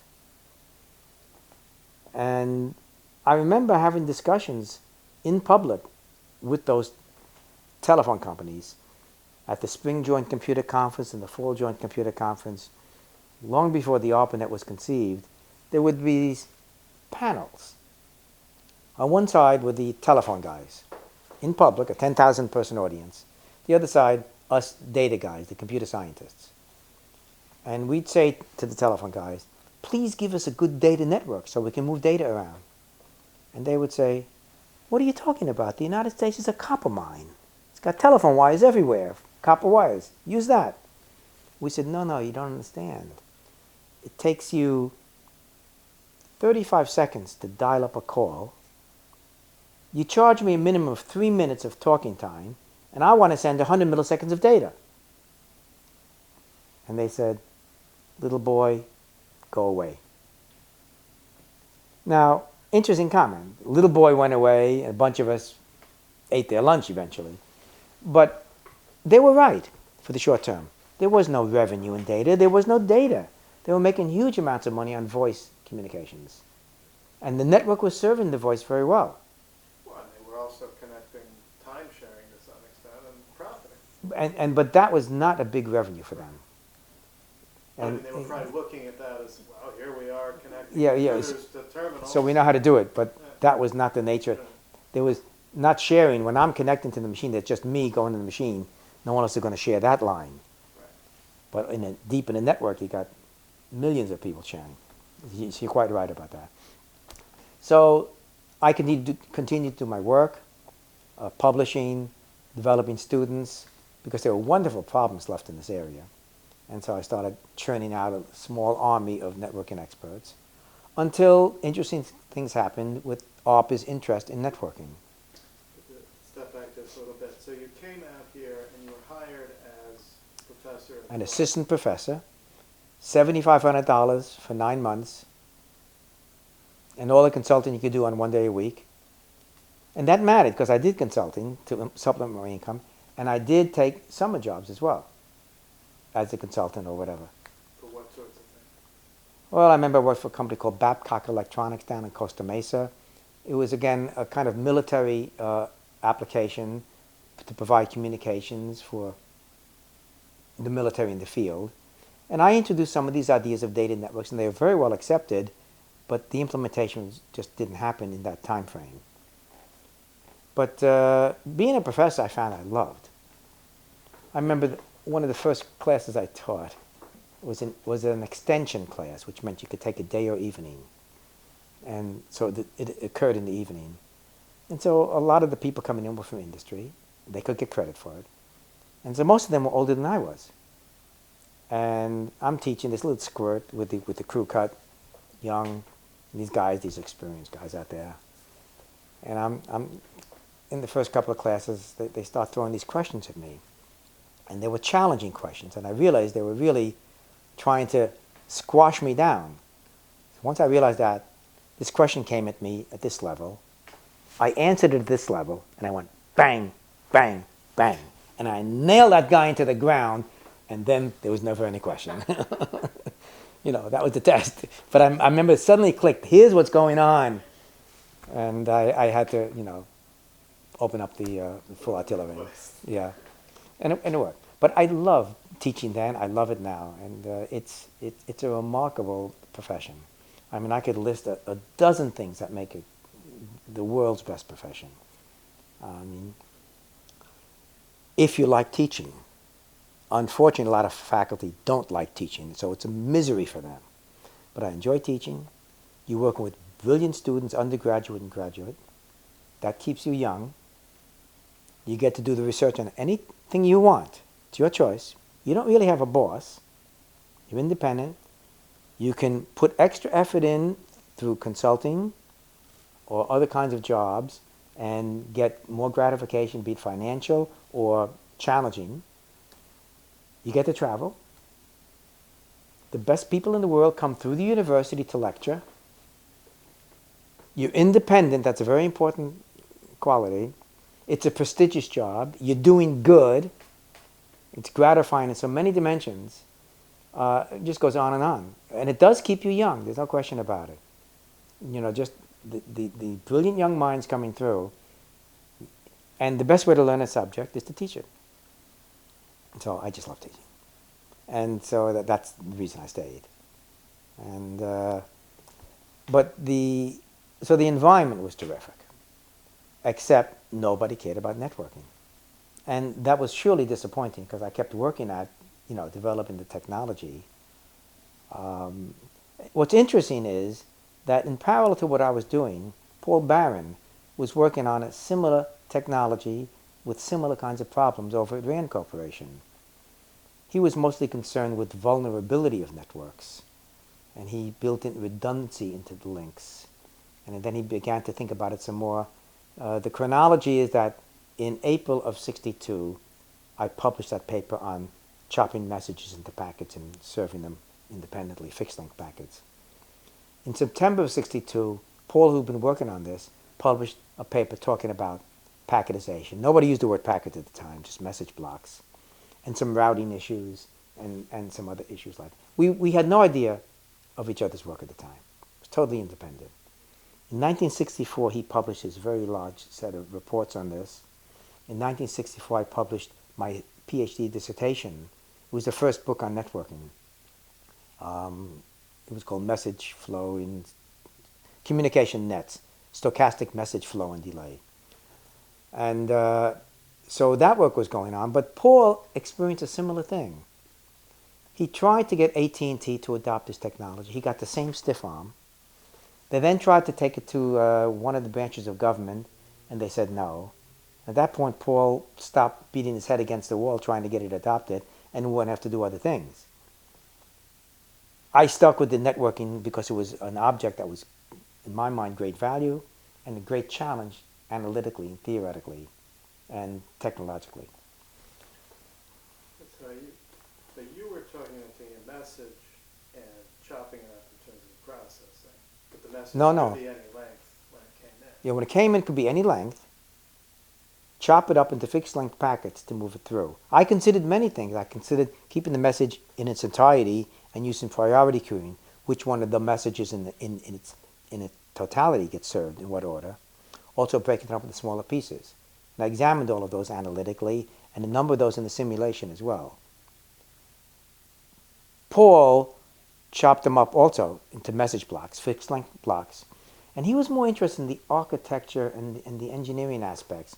I was interested more in the mathematical theory and some of the principles that emerge out of doing this kind of technology. And so I was able to bubble up some of the issues, the principles of what was taking place. Some discovered, some developed. And Paul's 11-volume series was very valuable. But they didn't play a direct role in the development of the ARPANET until much later. And Davies, Donald Davies, the other participant here, started thinking about these things in 1965, coined the word packet, and published the first essential paper in 1967, tried to get a node developed. It was the Gatlinburg conference. He published something in 1966. He published something in 1966 that was not widely circulated at all. In fact, I've got a reference if you want. But the reason I'm bringing up Davies is he also met with non-support in his own institution. They let him build one node instead of making a multi-node. So one node does not a network make. And he also, I don't know this for a fact, but I imagine he was frustrated with the fact that his ideas, and he laid out a whole plan with some of his other team members at the National Physical Laboratory, had NPL, National Physical Laboratory in Teddington, taken his ideas and built a network on the timescale he was hoping for, then the UK would have been the birthplace of the Internet instead of the United States. It's an interesting historical quirk, which I think is important for people to understand. And, you know, there's a bigger picture here as well. Were these ideas brand new? No. They were in the air at the time. I did my work, Paul did his work, Donald did his work, and ARPA decided to make a network. It was inevitable. And if you ask about where did the vision come from, I like to go back, well, you can go back to logic and mathematics as being thinking about digital objects. But the first written document that I'm aware of which really talks about this is Nikola Tesla.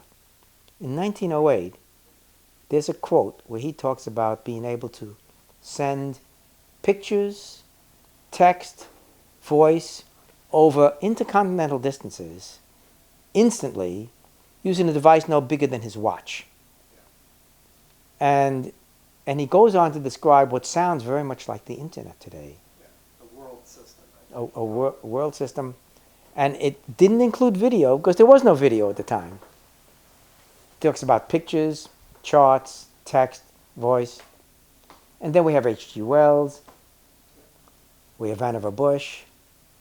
And then we have the beginnings of the technology which emerged into today's internet.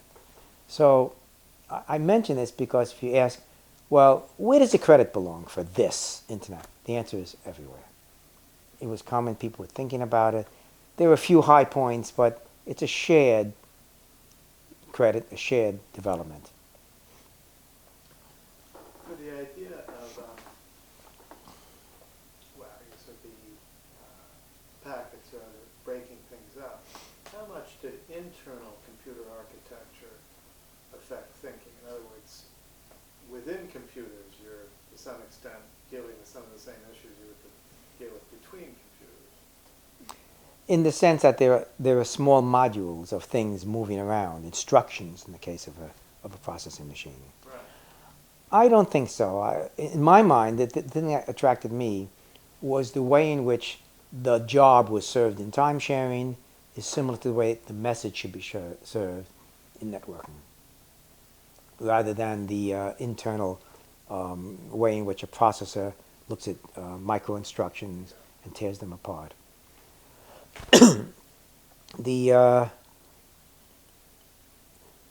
Everything has its time, and as technology develops, and it engenders certain kinds of applications which then drive the technology again. The technology was right at the time the internet appeared. And if anyone is articulate in making that connection, it's Larry Roberts. He wrote this magnificent paper. I believe the title was Data by the Packet. He talks about why did the internet begin in 1969. And his conclusion is that the cost of communications and the cost of computing were following a trajectory. The cost of communications was lower than the cost of processing in the early days. So you could waste communications to save on processing. What kind of processing? Routing, packetizing, error control, flow control. Just throw horsepower, basically, processing at it, and you'll communications at it, and you save the processing.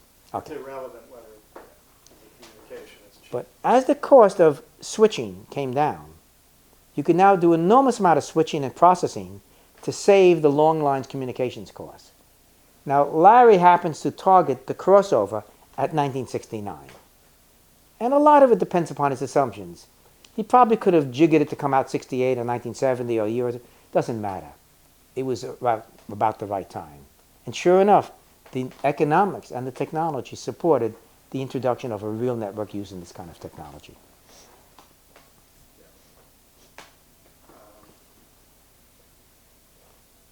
And Larry Roberts was doing, how much were you exposed to his early networking experiments? Okay, so the relationship to Larry Roberts is a very interesting one. As I told you, I did my simulation on TX2 at Lincoln Lab. Larry and I were both staff associates at Lincoln Lab. So we were at MIT and at Lincoln Lab in the summers. We were both using TX2. One of Larry's first jobs was to write a compiler, a meta compiler for TX2. He and I shared an office at Lincoln Lab. And everything I was doing in my dissertation, I was bouncing at Larry, and he was bouncing some of his 3D ideas and his compiler ideas at me. So he was totally familiar with all of my results. He even suggested, before I got my dissertation, that what I was doing could be applicable for optimizing the flow of automobile traffic on the road network. We never implemented that, but so there's that kind of an exchange. He scared the hell out of me one night. I was running my simulation, actually debugging this simulation. It took months to debug this very large program I wrote. And I would get, before time sharing was used at the TX2, I would sign up for 7 hours at a time, from midnight to 7 a.m., 4 nights a week on the TX2. I'd get the machine, I'd sit there, spend a lot of time scratching my head, what's wrong with my program, why this bug, that bug. And that machine, the TX2, was an experimental machine. And it had, the console had pieces that were being changed, improved, repaired, and there were usually pieces missing. And I was there one night late, it was about 4 in the morning, really tired, hungry, dry mouth, bearded, and I have this $1 million machine I'm running, and I've got to make sure it doesn't break. So you get familiar with all the sounds, all the lights. You got to make sure the machine is healthy. And then I heard this strange sound. I heard pss, pss, pss, pss, pss. I said, oh, what's that? That's very strange. Is something losing air? Is there something breaking? So I started looking around. I looked at the console. Up at the console was there was a piece about the size of a 6-inch ruler, which should have been holding one of the registers. It was being repaired. I looked up there, and I saw a pair of eyes looking at me. I was there in the room alone. Scared the hell out of me. It was Larry Roberts scaring me, going pss, pss, pss, pss, like that. Could have killed him. We had a good laugh about it. But those shifts were pretty hard, by the way. 4 days a week, but they were not contiguous days. So my sleep patterns were outrageously disrupted. Evening session didn't help when I was back as an undergraduate. So even to this day, my sleep is not predictable. I mean, I can fall asleep anytime I want for 5 minutes or an hour at a time. I go to sleep very late at night. I won't necessarily wake up early, but my wife hates it because she's a regular person. She likes to go to bed early, wake up early. But the nice thing is I can adapt. I never get jet lagged because I'm, in some sense, always jet lagged. Anyway, that was the story with Larry. But describe when you first met Larry Roberts. Okay, I met him at Lincoln Lab. What was he like? Oh, Larry was, he got his undergraduate at MIT also. He was one of these hackers. He would play all kinds of tricks on the administration, on his fellow students, on his girlfriend, using high technology. He was great at this. And he got slammed down a few times, but he was a real tinkerer, and he loved pranks. But he's one of the smartest guys I know. Really brilliant guy. He would get things quickly, somewhat impatient, not very, what shall I say, congenial in his discussions. He calls a spade, and he doesn't tolerate fools very easily. He's still like that in many ways. But that's part of his strength. He thinks through things very quickly, and he goes into enormous detail. When I shared that office with him, and he was writing this meta-compiler, I was happy if I could write a program in this language. He wanted to know what that bit did in the word when an error occurred of the following type. Was it a 1 or a 0? And how could I use that in my compiler? The level of detail I never wanted to get into. He was that kind of detailed person, and it did him well. He wrote a great compiler, and when he does a design, even today, some of his networking ideas, he's right there in with the engineers doing it. Deep, deep knowledge. Now, Ivan Sutherland, another person, is worthwhile talking about. At MIT, in those days, to get your doctorate, you had to pass a really tough exam called the qualifying exam. That really separated the men from the boys. And you could fail it once, second time, up or out. And half the people failed it each time. So you basically didn't have a very great chance of passing through that filter. And you take it between the master's and the PhD, and it's based on fundamentals, but it's all tricky questions in those times. Nowadays, it's more standard stuff. I mean, if you didn't see the trick, you couldn't get the answer. Now, Ivan got his master's degree at Caltech. He came to us after his master's.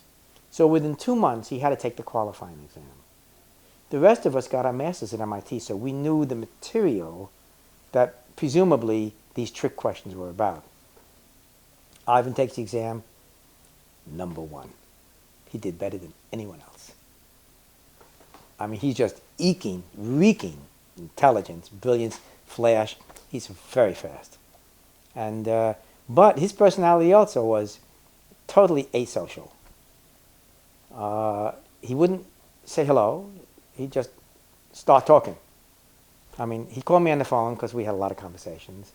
And he'd start with describing the problem he had. I said, Ivan, just a minute. Say hello. Take a breath. And slowly, he began to get a little more social. But both of these guys had that characteristic. No nonsense.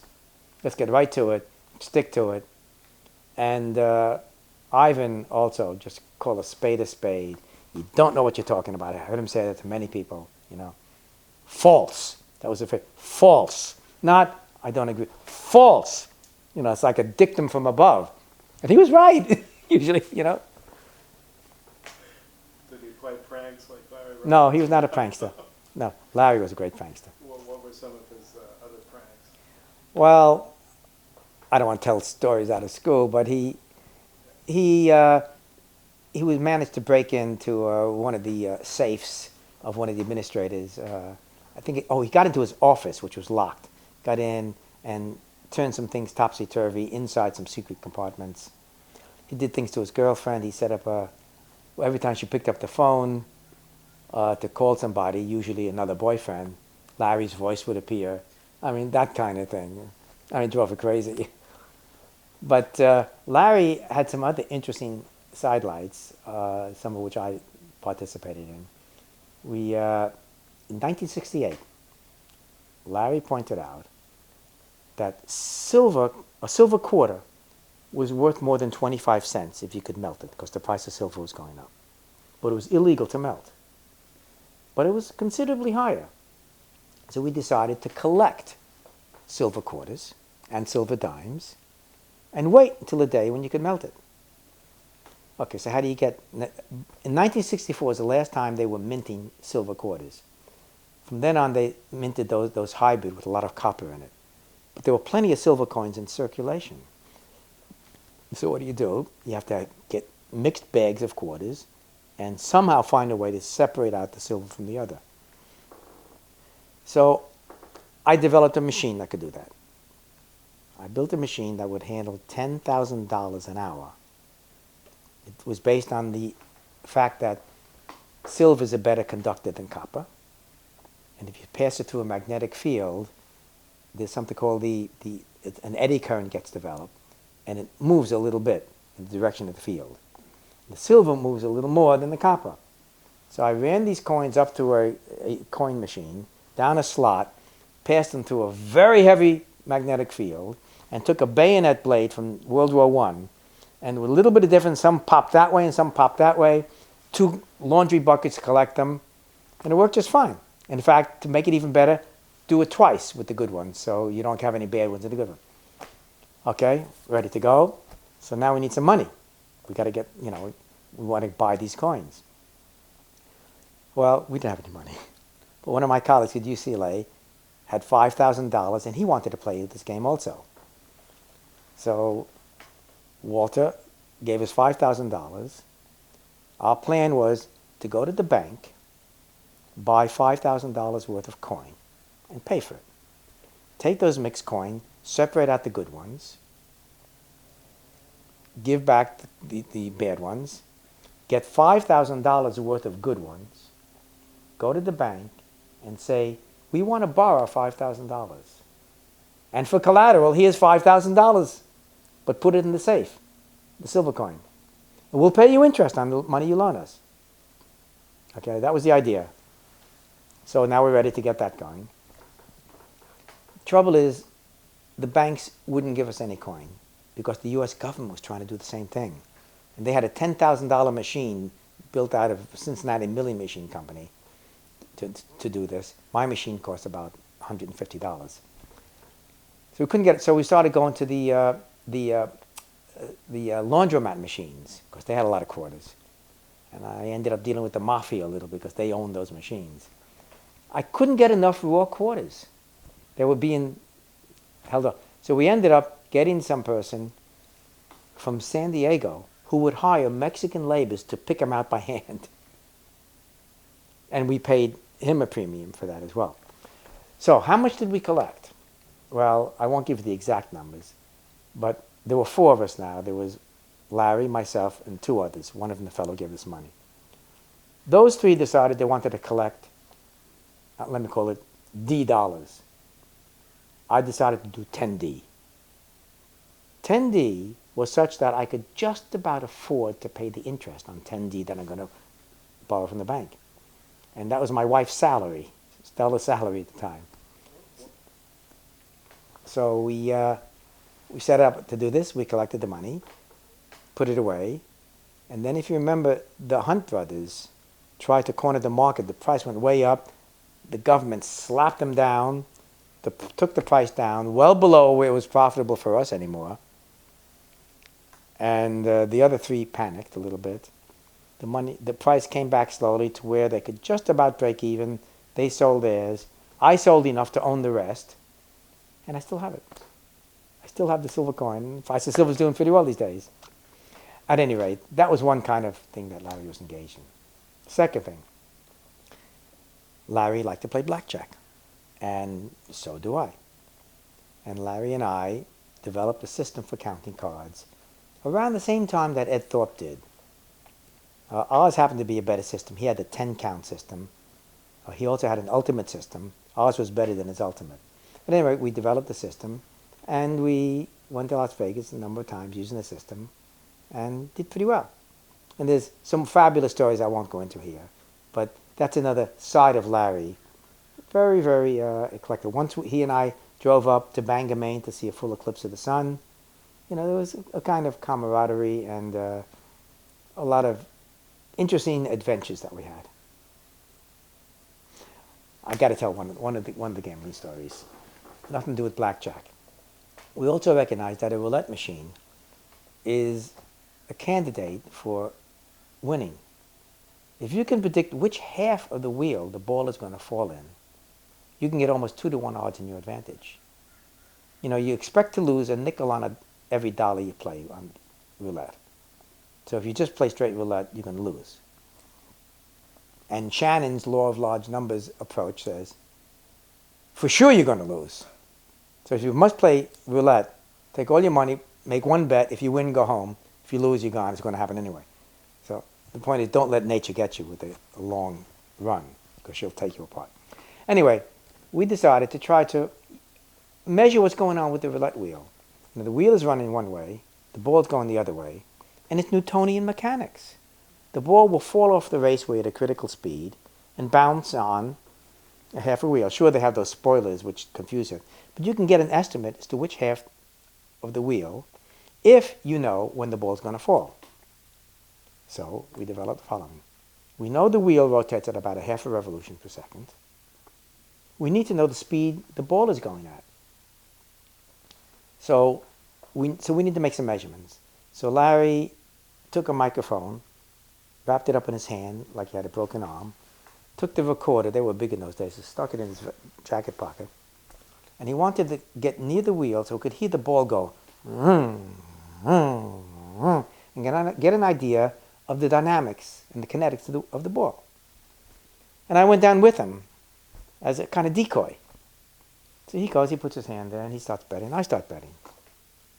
And he's making measurements. The trouble is I start winning. I start winning not on black and red. I'm winning on the numbers. Pure accident. But guess what? That drew a little bit of attention to us. They see we walked in together. I'm winning. His hand is next to the wheel. So they take Larry with his broken arm, and they drag it, and they say, let me see that arm. He's supposed to have a broken arm. And at this point, he said, it's my broken arm. He pulled it back, and the two of us ran the hell out of there. But that's the kind of things we were doing. Did you come up with a system for the... Actually, we did. In those days, people wore tie clips. And what you do is when the ball crosses 00, which is green, 00, you hit it. You wait for 3 more passes on 00, click it again. And that gives you the data you need to say how much from that 00 where the ball's going to fall off the wheel. And you know where the wheel is because you have a little calculator. So we put together a calculator. Damn thing burnt up he was carrying it in his pocket. It just smoked out, so we never did it. But the theory, it was enough to realize we could do it. That was the important thing to us. So. But some of the blackjack stories you have told in other venues, haven't you? Yes, maybe, yes. I mean, anything that's already out, feel free to say. Well, this one doesn't involve Larry, actually. I was here living in Brentwood, and the word got out that I and actually Walter Karplus got involved in this also, were trying to measure roulette wheels. Because not only can you win by the Newtonian mechanics, if the wheel is not perfectly balanced, it'll bias certain numbers. So Walter and I went downtown to measure wheels. The roulette wheels were being built here in LA for Las Vegas. And the word got out that I'm sort of interested in this. So one day I get a call from a guy named Alan. I won't tell you his last name. And he says, I and my colleague this summer were basically dealers at Blackjack up in Horizon, Lake Tahoe. And we'd like to talk to you a little bit. They came down and we started talking, and pretty quickly I put aside the roulette stuff because they started telling me about how they were dealing with Blackjack. These guys had a system also.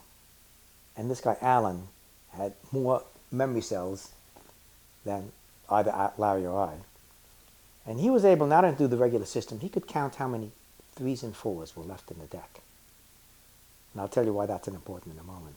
He related the story that he had, this summer he was going to spend it in Las Vegas trying to make a killing. That's why I want to know about the roulette. But on the Blackjack side, he was playing there for a while, downtown, and the scrummy part of town. And he was playing, and somebody called him over, and he said, "Look, son, I see you playing pretty well. I'd like you to play with my money," because the kid didn't have any money to really play with. So whatever you win, you keep 10%. 30% I'll keep, and 60% we'll give to the dealer. In other words, they were buying a dealer. Now, what can a dealer do for you? And by the way, the club owners hate this. They really want fair play, because the Nevada Gaming Commission will come down on them. The dealer has to give you very little information to give you a huge advantage. And it's the following. And when he shows a 10, he must peek to see if he has an ace and show you that he has Blackjack. Now, the nature of that card is extremely valuable. And if he can just tip off to you, either it's a good card, a 10, a 9, an 8, or a lousy card, a 3, 4, 5, a 2, a 6, just with some motion, some hint, it's enormously valuable. So the kid played. He couldn't beat the dealer. The dealer's relief came on. He beat the dealer for $10,000. They paid the first dealer off. The kid got his $1,000. So he's describing to me his ability to play so well. So I said, let's go to Vegas and play. He and I went there. We were downtown. This is a wonderful story. We're playing. There's the two of us and the dealer. It's a handheld deck, which is dangerous because the dealer can do all kinds of manipulation. But it's good because there's not many cards left by the time you get to make your play. And if you know what's going on, you can tell what those cards are. And it was an open hand. So the kid gets a 10 and a 7. And the dealer offers to hit him. And the kid says, "Hit me." The dealer says, "You don't want to hit 17. The kid says, "Hit me." "You don't want to hit 17. "Hit me." "You really don't want to hit 17. The kid says, "God damn it, give me the 4. Because he knew there were only 4s left in the deck.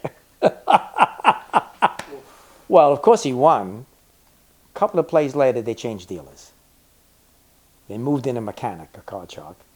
And we started going downhill. We left the room. But, because they can do anything they want. They literally are magicians. But the fact is, the kid said, "God damn it, give me the 4. Stupid move. So when I played there, when I was playing, you have to hide the fact that you're counting, obviously. And if someone sits next to you while you're madly counting and starts you in a conversation, you can't say, "Shh, I'm counting." You have to, sort of parallel process. Or sometimes you have to make a dumb play. I remember one time I was playing downtown head-on with a dealer, and he said, "You count pretty well, don't you, Sonny?" I said, "Count? What do you mean?" He says, "You're counting the cards." I said, "No, I'm not. I can't even add them up." I said, "You mean some people actually count cards?" And his response was, "Yes, people will cheat in all kinds of ways." They considered then and consider now counting as cheating. They say it's a game of chance, not a game of skill. So these are the dynamics you have to play with when it's not the narrow view. You need the worldly view that this transistor is heat sensitive. You've got to know more than just it amplifies. It's a worldly view. So, talk a little bit about I think we're up to the beginning of the involvement with ARPA. Oh no, sorry, with Larry Roberts, how much were you aware of his early networking experiment? Okay, so the first network experiment that he published was with John Merrill, where he connected the TX2 with an SDC machine. I read the paper. I wasn't interacting with him very closely then because he was in Lincoln Lab at the time and I was at UCLA. But I read the paper, it was interesting, And I pointed out that it's great that you did that, and he bemoaned the fact how difficult it was and how much a technology was needed to make that done properly. And we talked about the fact that he knew I had done that kind of work in my dissertation, and a shame that it hadn't been implemented by anyone at the point. End of story there, until the ARPA connection comes in. But Larry was very much interested in networking from the knowledge that there was a technology, a latent technology waiting to emerge, and no one was exploiting it. Larry was always recognizing the value of bringing new technology to new hard problems. And so when the ARPA story began, he got involved. We got much closer at that point because, excuse me, because he wanted my involvement to help define the network, measure it, set up the first node, etc. So the ARPA story, most people know. ARPA was formed as a result of Sputnik, 1957. Caught us with our pants down. Dwight Eisenhower, our president, said that'll never happen again. Decided to create this Advanced Research Projects Agency, which was going to bring back the prime position the United States had in science and technology. And so they started supporting research in a variety of sciences, including computer technology. And then they brought Licklider in 1962 to form the Information Processing Techniques Office. Meanwhile, Licklider had already published some of his ideas about what machines connected to humans could do in his wonderful work, the man-computer symbiosis. And his vision was that if you can let machines and humans interact, wonderful things will emerge in this symbiotic relationship. They help each other, they do things differently, and wouldn't it be nice if many people were connected to many machines? In '62, it was brought to ARPA to form the IPTO, Information Processing Techniques Office. Started funding a number of things. He had been brought out of MIT at the time. He had spent some time at BB&N. And he began to recognize that this is a great domain. He started talking about the result of men and computers interacting and coined this phrase of the intergalactic network. Whether it referred to people's intergalactic network or a machine network was not clear, but let's give the benefit of the doubt. Let's assume he was anticipating a network of machines in a broad-based deployment, nationwide, worldwide, perhaps galaxy-wide, that would allow these benefits to come forth. Shortly thereafter, he brought Ivan Sutherland in, and this is a rather interesting story as well. Ivan then took over IPTO, and he knew of my networking work as well. He came to UCLA, and he recognized that we had three identical IBM machines on the campus. They were all similarly configured, running the same operating system. He said, why don't you, he's talking to UCLA, not me at this point, why don't you put them in a network, in a 3-node network, and let them interact? And then I did not get involved in that discussion with the administration. The effort was to create a plan to do this. Never happened. It never happened because of the administrative jealousies that took place. The idea being, you have your machine, you're using it 100% of the time. How could you possibly put it in a network where other people might use it? And I don't want you to touch my machine anyway. So it never happened. But the idea of a network at ARPA, the idea was now beginning to germinate in Ivan's head, and he passed that on to the people that followed him. Following Ivan, we see Taylor come in, Bob Taylor. And Bob Taylor was enamored with this idea. He was, at the time, funding a number of universities and industrial research centers with a terminal connected to each one of their main machines. And he was frustrated that he needed a different terminal for each machine. He was also frustrated by the new principal investigators who were coming in. Each time he tried to engage a new principal investigator, that person would say, the researcher would say, well, buy me a computer. And Bob said, sure, I'll buy you a computer. And then the guy said, but don't only buy me a computer, but I want all the goodies that all the other sites have. The graphics at Utah, the simulation at UCLA, the high performance at Illinois, the database at Stanford, SRI. And Bob said, look, we can't afford to give everybody all those resources. We have to share the resources. Same phrase. And so we decided we need a network. And so he brought someone who now had some exposure to networking, Larry Roberts, to come in and make that happen. Now, to get Larry there is another story. Larry was as happy as he could be doing research at Lincoln Lab, running that experiment, for example. And they tried to coerce Larry to come to run the program at ARPA to, in fact, make the network happen. So just around that period when they were trying to convince Larry, I was back in Boston, and Larry and I were seeing each other. And I remember sitting in his Volkswagen in Lexington in the rain, and he's telling me, listen, they want me to come to Washington and leave this wonderful research environment and manage this project. And should I do it, Len? So we talked. I said, look, Larry, I remember the experience I had at Lincoln Lab when they said, try it. If you don't like it, come back. You have that option. It's a new experience, a new adventure. Go for it. Okay. So a lot of messages were coming in to the same destination node.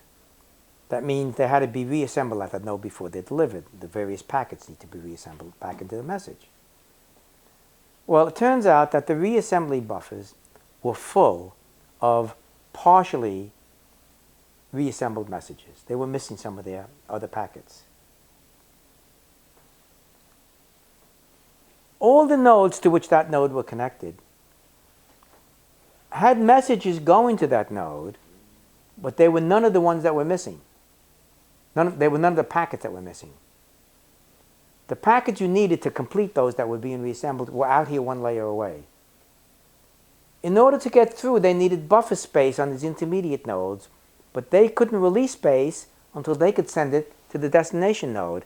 But they couldn't because there was no more reassembly space left. So they couldn't release to allow the packets through, which would release. Crash, down it went.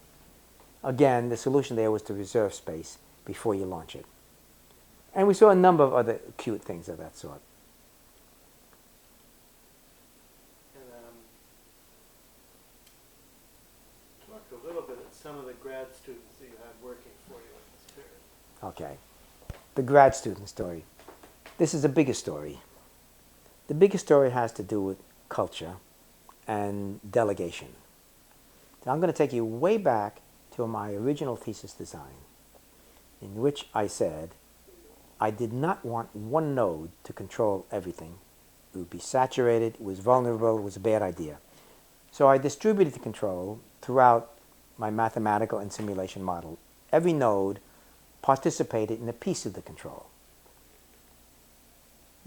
One delegated responsibility out among a group that would then cooperate and collectively do the overall control. Now let's move fast forward to ARPA. How did ARPA deal with their principal investigators? Well, those were the golden days again. They would find someone they trusted as being a fine researcher, maybe proving themselves, maybe simply promise. And they said, we want you to do research. Here's money. Go investigate your domain and make something happen. Now, occasionally they said, we like it in this particular area and we'd like this kind of goal. But here's the money, go ahead and do it. Not a lot of project meetings, not a lot of site visits, not a lot of reports, not a lot of feeding back. We'll delegate to you the job. Here's what we'd like done, you decide how to do it. Again, the same notion, trusting those who were going to carry out the functionality. Okay. Now, principal investigator needs a job done. Who's going to do it? Well, other faculty, researchers, as well as the graduate students. That's the main source of brain power that's going to make this happen. So what we did with the ARPANET development was the following. the infrastructure, the wires, the protocol, the underlying infrastructure of the bits, the lines, the routing, the error control, that was all laid out in the spec, and we made that happen. But the protocol, the higher level protocols, how hosts should talk to each other, how users should interact, how to get telnet protocols, voice protocols, needed to be built, certainly the host-host protocol, before this network would function. As research principal investigators, we told our graduate students, our software programmers, look, here's what we need done. Go do it. We trust you to do it. And they took that and they brilliantly formed their own organization. They had their own meetings where the principal investigators were not present, decided what the procedure should be, the rules of order, the protocols, the documents that were exchanged across many universities. And collectively, they developed, the first thing they did was the host-host protocol. It turns out that Steve Crocker, one of my software programmers, was in charge of the overall design. He wrote the first request for comments, RFC, on the host protocol. They formed the network working group, and they organized themselves. And that overall culture between the ARPA managers, the principal investigators, the graduate students, and all those participating was one of shared admiration, responsibility, respect, ideas going back and forth. And the gratification was not financial. It was, are you respecting, are you going to use what I develop? Somebody uses what I do, that's what I want. Challenging problem, make a new technology, we're here at the beginning, let's do it properly, and let's do it in a shared, open, trusted fashion. And that was the secret sauce that allowed what we now call the internet to emerge the way it did. And that worked for 20 years. People behaved, there was an etiquette, a protocol, trust. I knew everybody in the ARPANET in those early days. I knew they were good people. We didn't build any security protection. Who's going to do something bad? The community will control that. No, don't do it, and it won't happen. The netiquette kind of thing. And so we did not build in strong user authentication, strong file authentication, which we should have done, because today in the internet, those security controls are certainly needed. But had we developed them, the first thing we should have done was turn them off. Because the community was the right kind of community to grow, and to make it grow you need less restriction, encouragement, invitation, rather than saying, no, you can't do this, you can't do this. Turn it off, and then if we reach a point like we have now, where we do need user and file authentication, crank it up to the extent you need. But in those days, we just wanted to generate new users, new traffic, new applications, new ideas. The culture, I can't emphasize how important that whole culture of openness, shared, trust, respect, creativity, idea generation was to this whole development. Any particular anecdotes which would illustrate that situation? Well, again, the product of the host-host protocol is one example, where this group just developed it on their own. It took them a lot longer than we thought it should. It took almost a year and a half. Should have taken, we thought, a summer. But that was the kind of the growth of the process. They were growing the process as well as the product, if you will. And the kinds of relationships it created, these people remain colleagues, friends, co-workers for their entire professional career. It's hard to think of anecdotes per se, but it was a very close community, and I can illustrate that with a different kind of anecdote. In 1973, there was a conference, an international conference of computer communications in Brighton, England, at the University of Sussex. That's when Bob Kahn and Vint Cerf first introduced their ideas of TCP. And we went there, we were put up in the dormitories. We already had a link to London, an ARPANET link. So we temporarily put a link down to University of Sussex so we would have ability to use the network and connectivity. I came home a day early. I was unpacking, and I noticed I had left my electric razor in the dormitory at University of Sussex. And I wanted it. So I said, well, how can I reach these people? Well, the ARPANET. I said, what crazy would be on the ARPANET now, because in London it's 3 a.m. So I said, maybe Larry Roberts. So I had a piece of software on my computer which knew that it lived in a network. Most software didn't know it was in a network. It was called Resource Sharing Executive.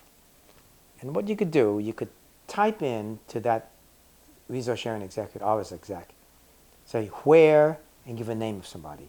I put down where Roberts.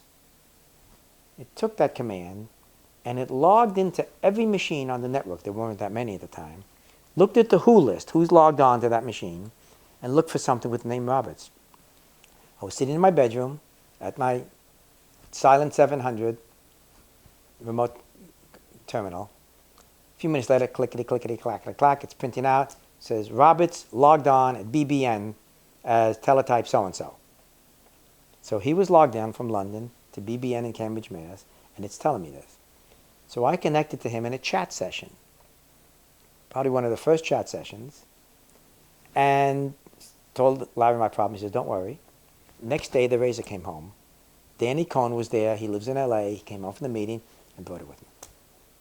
That was probably the first illegal use of the ARPANET, because it was a personal use. It wasn't research.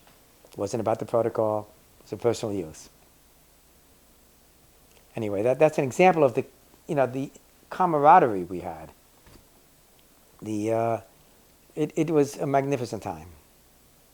I mean, Alan Kay is another example. He was working up with the University of Utah group. Graduate student, one of this wonderful group of brilliant, magical graduate students that was creating the software.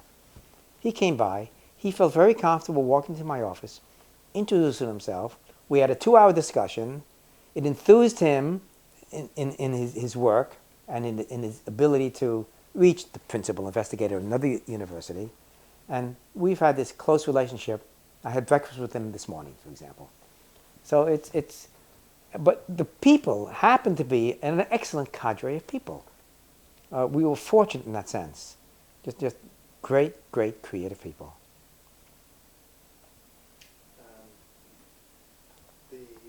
That London meeting is where Peter Kirstein had the terminal at his house, right? This was not in London. Right. Well, in Brighton, they ran the line down. They ran the, oh, so you can connect back. That's correct. But did you go to his house? No, not at that time. I was to his office a few times, but I've not been to his home. Okay. There's a story around that where he put in a password or something. No. Anyway. And your lab at the time, or your group, I mean, how much of your time and effort was the ARPANET in that period? Okay, so let me describe the group. It's a group of about 40 people, consisting of some faculty, staff, programmers, most of them graduate students, some hardware engineers, and some researchers. Those researchers were my PhD students, working on the ARPANET technology. For example, Gary Fultz, we created this, the adaptive routing procedure that was so effective and finally implemented. And so I spent a lot of my time with my research, my PhD students. Steve Crocker was in charge of the software group. Mike Wingfield was in charge of the hardware group, which was him and an occasional additional student. So I delegated a lot of the functionality there. We had meetings, a lot of reports, budgetary issues, but the details of what was going on in the software group, they managed themselves. In the hardware group, they managed. The research group, of course, that was my domain, and so I made sure that the work was going there, the papers were being published, and the ideas were filtering back into the ideas that these protocol guys were doing, the idea of distributed routing, the idea of error control, parallelization, multitasking, etc. But there were other, the ARPANET was not the only project in your group. I mean, was it, you guys were doing other things, right? No, that was the only project. Oh, We had, as I told you, ARPA gave lots of money, very good funding. That was my total effort. Other faculty were doing work for NSF, other aspects of, I don't know if there were other ARPA contracts, NSF certainly, AFOSR, other contracts at the time. Okay. But no, You had 40 people dedicated to absolutely, ARPANET at that time. absolutely. And that was all considered the Network Measurement Center. All of that was under the rubric, even the software group developing The host-host spec product, and right. that sort of thing. The name of the project was Network Measurement Center. And some part of it was doing the measurement technology. Other was doing software development, for example, some hardware development. And it shifted in time, of course. It started out all developed with the implementation of host and protocol and the Network Measurement Center effort. Then Network Measurement Center, we only continued till 1975. That's when DCA was given the role of, quote, measurement. P.S. I don't think they ever made another measurement. And do we have measurements of the internet today? Do we know what's going on? In those days, we knew exactly what was happening. We knew exactly what its capability was, how far it could go. Now, it's not clear had one entity continued to make those kinds of experimental measurements that would still be effective today. But I know from 75 on, there was nothing else going on in terms of poking the network. And that's when things began to get away, because these latent errors that we're seeing occur even today were not found by pushing the network around and trying to force conditions to extract and expose those problems. Now they get exposed by accident and with a very large user base. Good one, Ed. And once the ARPANET began to be used by real people for real things, true even quite early on, when you're doing these simulations and breaking the network, weren't you directly screwing up services people were wanting? Okay, so let's look at the history of the use of the network. Until the host-host protocol came out, there was almost no use of the network. Most of it was testing, except, Remote login. well, yeah, but think about that. If you want a remote login to some other machine, a machine with which you have no familiarity, first of all, you have to get an account on that machine. You've got to learn the command language. You've got to learn the operating system and some of the software. It's a nightmare. So the way it was being used is that someone from Utah who knew their system would take a job at another location. Well, not only was this an attraction, this was a necessity, because they didn't know the local system yet. They were much more comfortable using their old friend. So that generated some minimal use. There was some other work that we were not privy to, where some of the military bases were communicating. They had their own protocol. They didn't need our host-host protocol. And data was going back and forth. We can't tell exactly what it was. So slowly use began, but it was very minimal, and by people who really knew what they were doing. So they expected this an experimental network. If it broke, it broke. When we finally did the 1972 public demonstration in Washington, D.C., a few things happened. Every site brought up their best applications, but that was a kind of local thing to do. You know, you were bringing up a chess playing program at MIT. At the demonstration, we were beginning to show the world this thing called the ARPANET. We passed out manuals, said, look, here's a user manual, go ahead and run a chess playing program at MIT. And there were some programs that actually used multiple nodes. I remember Danny Cohn and some others put together an air traffic control program. It was a brilliant application. They were going to track an airplane taking off, I think, in Boston, all the way to Washington, passing through New Haven air control, New York air control, on down to Washington. And so they had simulated an air traffic control system. And as the plane in the simulation passed, say, from Boston, say, into the New York air traffic control, a different machine took over the simulation as if it was the New York air traffic control. And so that was a very nice, the program had to migrate the data. It was a very wonderful application. But most of them were playing artificial intelligence games. They were playing chess programs, etc. But I'll tell you what UCLA was doing. It's a really interesting application. We wanted to be able to sit in Washington, in that room, in that basement, at a teletype. Log on to the machine at UCLA. There, bring up a program, ship it across to another machine to be executed and run, and send the results back to a printer right next to the guy at the teletype in Washington. So the night before, everybody was practicing their demos. John Postel happened to be at the terminal, and he logged on to UCLA. Let's think about it. Log on to UCLA, bring up a program, compile and execute it, and run it at BBN. In fact, it was compiled and executed at UCLA and run at BBN. And results back. Mind-boggling experiment in those days. Today, people, an 8-year-old say, "What are you talking about? It happens all the time." In those days, it was a real test. So John did this. You could almost imagine happening. And he was waiting for the results to get printed to teletype. At the printer, nothing happened. Did it again, nothing happened. Then he looked around the room, and another demo that was being tested was MIT's Turtle. The Turtle is a physical robot that runs around the room with no eyes. When it bumps into something, it knows it's there, so it avoids it next time. He looked at Turtle, and Turtle was jumping on the floor and bouncing all over the place. The output for the printer had been sent to Turtle. We had a lot of fun. We fixed that really fast. But what happened is a larger user population suddenly became aware there is this network, and they wanted to try to use it. So they started using it then. So in 73 and 74, we began to see groups using it. Remember, in 72, email came on.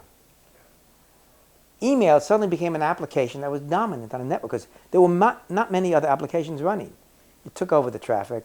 So you're right, there was activity. We had to be, a little careful as how we took down a network. If we knew why it was going to go down, we wouldn't take it down. We'd just try to get that fixed. But by 75, we weren't doing it anymore. So that period was a growing period, little bumps, a lot of excitement, and then no more measurement. So if you occasionally crashed something and experimented. It was an experimental network. It was not a production network. And that brings up a whole other concept. How do networks get created? Well, there's sort of 3 phases. There are the embryonic networks, which the ARPANET was to begin with. It was just sort of being designed and fiddled with and changed. And then there's a prototype network, which you deploy to a user group where they understand there will be failures, but it'll be up most of the time. And then when it's proven, it becomes a production network, which the internet is today. Well, the whole concept is you have to keep feeding that pipeline. Otherwise, that's going to become obsolete. And you keep moving from embryonic to prototype to production. And we were between embryonic and prototype in that period when people expected failures. Talk a little bit. I know there was certainly an interesting relationship between Steve Crocker and Larry Roberts over the stuff. I'm not privy to the details of that. I know there was something going on there. Basically, Larry, when they were developing this thing, at one point Larry came to look at it, and he said, "Start over. It just is not what you're looking for. It's not grand enough. You're not thinking big enough." And so they swallowed, they gulped, and they took the larger charge, and they came out with what turned out to be a very effective system, the host for the Network Control Program, NCP. And it survived up until TCP came along. But actually, TCP itself did not come along. It was TCP/IP. It had to be broken into 2 pieces because TCP would not support real-time traffic. And people like Danny Cohn and a few others recognized, I can't retransmit a voice packet, which is an error. Throw it away. If it's out of sequence, throw it away. I need the streaming traffic. And if not for that ability to create UDP to run on top of IP, as well as TCP on top of IP, we wouldn't have the kind of streaming traffic capability we have today. A lot of those events, decisions, accidents in those early days have a long tail in terms of how things grew and evolved. You can look back now and see those critical milestones and turning points, but you can't control them then. The only thing you can do, and which we all did very successfully, is keep the generality open. Do late binding. Don't preclude things now that you cannot yet anticipate. Keep it open and available so things can be invented and developed. And Vince Cerf was also. Vince Cerf was in my group. He was working under Steve Crocker. So talk about, what was it like working with Steve and Vin? They were great guys. There was a gang of a few. Steve was the gang leader. Vin was right there below him. People like Charlie Klein, John Postel. I mean, so imagine you're the principal investigator working with these guys. They're not an easy group to manage. They're aggressive. They're smart as hell. They were able to get lots of things out of me, and I was happy to do it, but they had to present a case, and they presented good cases. They needed to travel somewhere. I'd approve the budget. And, it was always a battle. Budgets were large but finite. And so we had to decide how to allocate it. But working with them, they were developing the protocols and the software and some of the testing in a very, creative way, very effective way. And they were running their own shop, this network working group. And the request for comments effort was all in the domain of the graduate students. They were brilliant guys. I was not on Steve's committee.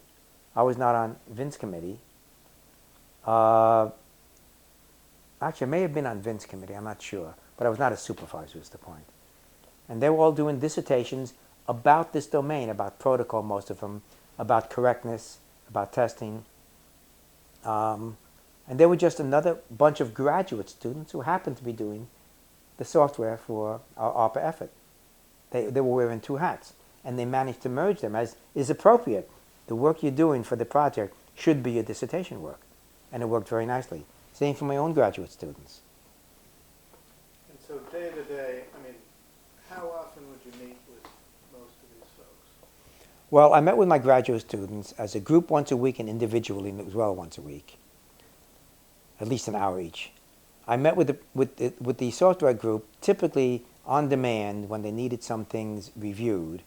It would be 2, 3, maybe 4 times a month, not on a regular basis. Only when emergencies came up and they needed something in terms of budget, decision point, direction, high-level interaction with the ARPA folks. But I did delegate a lot to them because I trusted that they knew what they were doing, and they were experts in software development, and I trusted them to do that right, and they did. And what was sort of the feeling like in the group? They were very cohesive, a lot of socializing. Yeah. Well, we had a lot of parties, a lot of events, a lot of. There was some, the software group itself had dissensions internally, but not ones that bubbled up to great visibility. But the software group worked well with the hardware. The theoretical guys worked with them, but the exchange of information was not that strong. And that's always the case with theoretical work. Although we did begin to develop some of the hierarchical routing ideas that were later implemented in the entire imp routing procedure.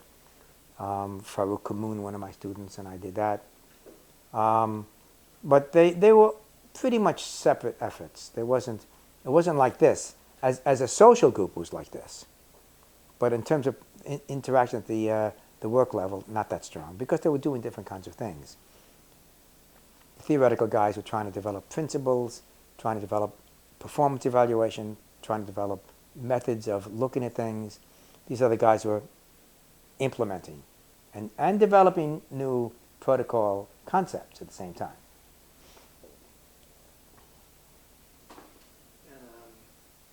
I know you've been involved in a number of different ventures. If you don't mind, talk a little bit about what became Qualcomm, which I know is... Sure. So,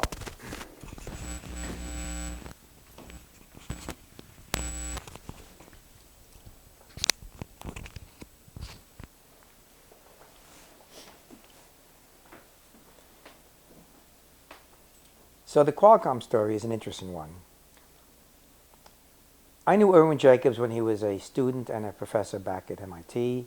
Then I came out here to UCLA in 1963, and there were a few assistant professors that started at the same time. One of them was Andy Viterbi. He had worked here on the West Coast. He had gotten his master's degree, or was it bachelor? I think it was master's as well at MIT, but he did his PhD here out at USC. And he and I got very close because we were both in a group that was dealing with communication theory and networking and the overlap. So we had to teach courses in each other's areas. He was more on the analog side, I was on the digital side, networking, communication theory. Wiener, some Shannon, and networking. So Andy and I spent a lot of time teaching each other, sharing each other's courses, because that's the best way to learn. We'd be on the phone every night talking about research, talking about the university. In 1968, Irwin came out on a sabbatical to work at JPL for a while. And he also spent some time down at UC San Diego in that same interval. I forget his exact path. But we were coming home from a meeting in October 1968. No, it was more like about 2 or 3 months before that, on the plane together. And we were all very chummy. In fact, Irwin and I published a paper, a very good paper together, by the way. And we said, you know, we ought to form a company. I mean, we all have good consulting practices, we all have ideas. Let's get some synergy here. The idea went quiescent. A couple of months later, I got a request from the Naval Electronics Laboratory, NELC, down in San Diego, to consult for them. But their consulting rates, being government, were very small. And I said, look, if I had a company, could you pay us more? He said, yes, we can give you a $2,000 stub, for example. In those days, that was a lot of money. So I called Irwin and Andy and said, here we are. We got a contract. Let's form the company. And so we did. And so we did the usual things about getting started. We had to get some stationery. We had to get a name. We thought about it. And I came up with the name Link-A-Bit. And Irwin and Andy went, And then I realized why they were disturbed. They said, you put your initials into the name Link-A-Bit, LK. I said, what are you talking about? So we agreed Link-A-Bit. And I decided on the logo, a big L, made out of punch paper tape. And the code on the tape should say Link-A-Bit. Well, we never did that part. But the idea of tape and all the rest. We decided we needed an office, and I volunteered my home because my wife, in a psychotherapy practice, had an office there that we could use. It's not here. It's not here. It was actually about 1.5 miles away on Kenter, 801 North Kenter. So that office became the first office of Link-A-Bit. We hired a secretary who, by the way, later left us and married one of the faculty at UCLA. And we still keep in touch with her. My home became a classified facility, because this was a classified contract. Now, to become a classified facility, all you do is buy a proper safe in which you could put classified documents. The safe was in the garage. The office was nearby, and up and going. And so we worked on that contract and began to get some others. And then we decided we needed more professional space to bring potential clients. So we rented a space almost on the UCLA campus on Weyburn, which is in Westwood Village, in the second story, some nice offices, minimum budget. We started working there, doing some contracts, wrote a bunch of reports and papers. And then in April '69, that's just a few months after the October start, things began to get very busy at UCLA. Namely, the imp was going to arrive in a few months, and I had 40 people I was in charge of. So I said to Irwin, this summer, in July and August, I'm going to be really busy because September, early September, that IMPA arrives. So I said, I won't be able to work, on Link a bit during this period. That's fine. So I went and did that. IMP came, it got connected, went back, spoke to Andy and Erwin, and they said, Len, you've not been working here, you're out. So they basically said, you can't work here anymore. I said, what are you talking about? We agreed. No. So I was really upset. I mean, not so much from Erwin, because Erwin and I were not that close, although our families had been close back east. We actually went camping in Cape Cod with our kids a couple of times, but not like Andy for years. Andy was my closest friend. And to have Andy do this was a very disappointing blow. And I had no idea about minority rights. It was a 1/3, 1/3, 1/3 split originally. I had no idea about minority rights, no legal issue. So I said, look, tell me what you think my contribution has been worth. Let's sign a document right now, and I'll step out. So we agreed on a number, a percentage of the company, signed a document, we all signed it, and that was it. I went off and did the internet kind of thing. They went off and took Linkabit, and Andy quit the university, as did Erwin, and went down to San Diego, to La Jolla, to form basically Linkabit. Now, to be honest, if I had the choice somewhere along the line to quit my university position and go down there, I would not have taken that choice. I would have stayed at the university, and I'm happy that every step that way. I was just very disappointed what happened. Well, to continue that story, Linkabit grew very nicely. In 1979, it was bought up by MACOM. I received some money as a result of my ownership, which had been diluted by other shareholders. Andy and Erwin were locked into MACOM for a while. The story I hear, and this is now third hand, that Erwin was not moving up to CEO position there for whatever reason. So when their lockup ended, he left. Erwin and Andy got together, formed Qualcomm. End of story. So it was very disappointing what happened back then. I'm very happy with the fork in the road I took, and undoubtedly they were happy with the fork in the road they took. But that was the first company you've been involved in, And a successful company. Yeah. In 1976, I formed a company called Technology Transfer Institute. The reason I did that is I had just published my 2-volume work on queuing systems, the second volume of which largely devoted to the ARPANET technology, the ARPANET experimentation, the results, the data, the protocols, the lockups, and all the rest. And I felt in 1976 it was time to get that word out. It was the first document about the ARPANET, first book. And I felt it would be really good to let the industry learn about this quickly. So my wife and I decided to form a small company and put me on a 3-day seminar across the country. And so we did that. The company was called Technology Transfer Institute. We spent about $10,000 promoting this 3-day seminar 3 times across the country.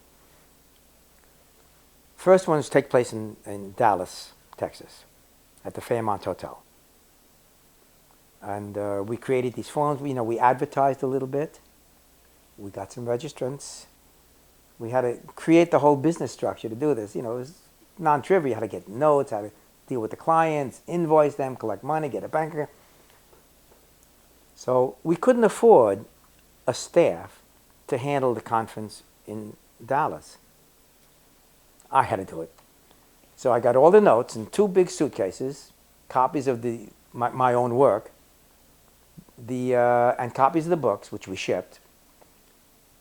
Took them out to Dallas, set up the registration table the morning before the conference. People started coming, and I registered them all. Gave them their notes, gave them their badges, pencils, whatever. Closed up the registration desk, walked onto the podium, introduced the speaker, and started speaking. And it was wonderful. It was only 14 people. But the next one, a few weeks later, was in Washington, D.C. We had 60 people. Now, that was a more serious event. Stella came with me. And between the two of us, we did the registration. And we felt it was sort of, what should I say, low class for her to, Stella Kleinrock, to be working here. So we just said Stella. Okay, so we're doing this.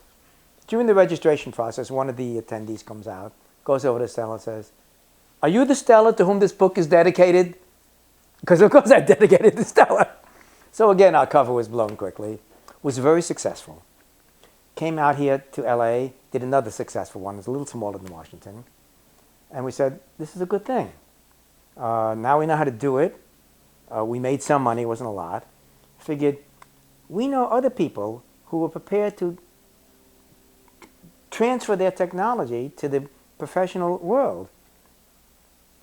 And I set up criteria that the speaker had to satisfy. 2 out of the 3 following criteria. Had to be, must have written the book in the field, be a great speaker, and be well known.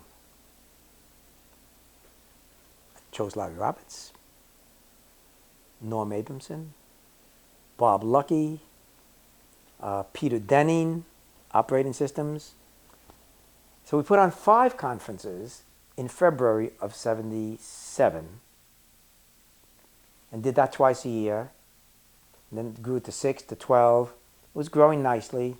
And that company eventually took on someone named James Martin, who was the guru in the computer field in terms of exposition, British.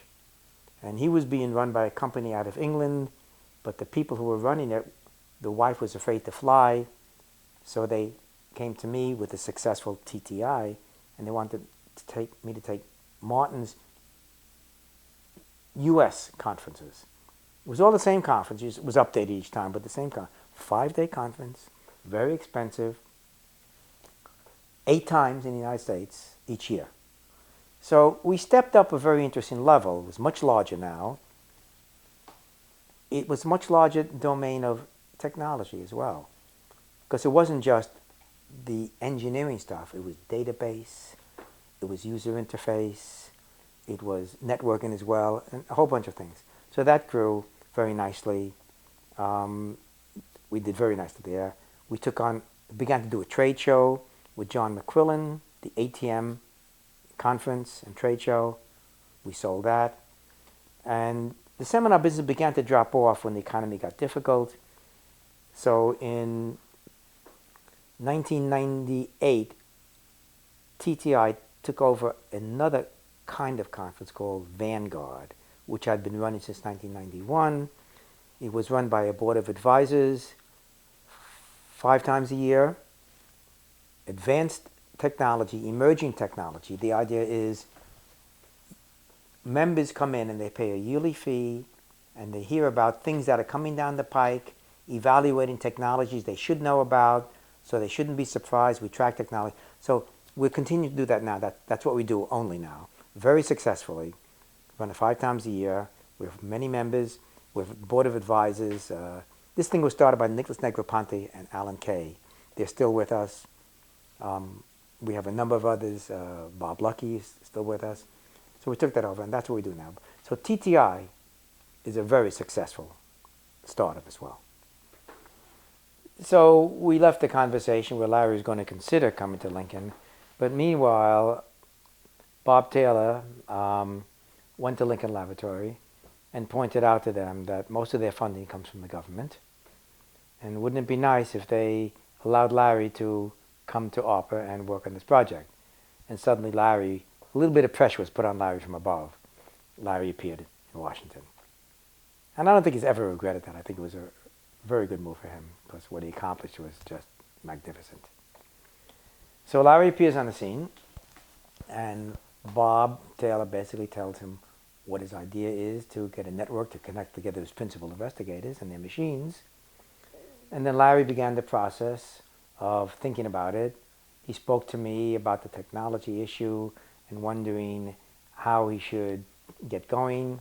He put together a task force to write what the spec should be. He spoke to Wesley Clark sort of in an accidental conversation, and Wesley came up with a critical idea for the internet, namely, don't burden the host processors with all the communication load of this data network, manipulation, packetizing, error control, routing control, etc., rather offload it to a separate machine, a communications processor, if you will, which would talk to the host machine, but these communication processors, which later came to be known as interface message processors, IMPs, the IMPs would talk to each other and provide the backbone network for this communication.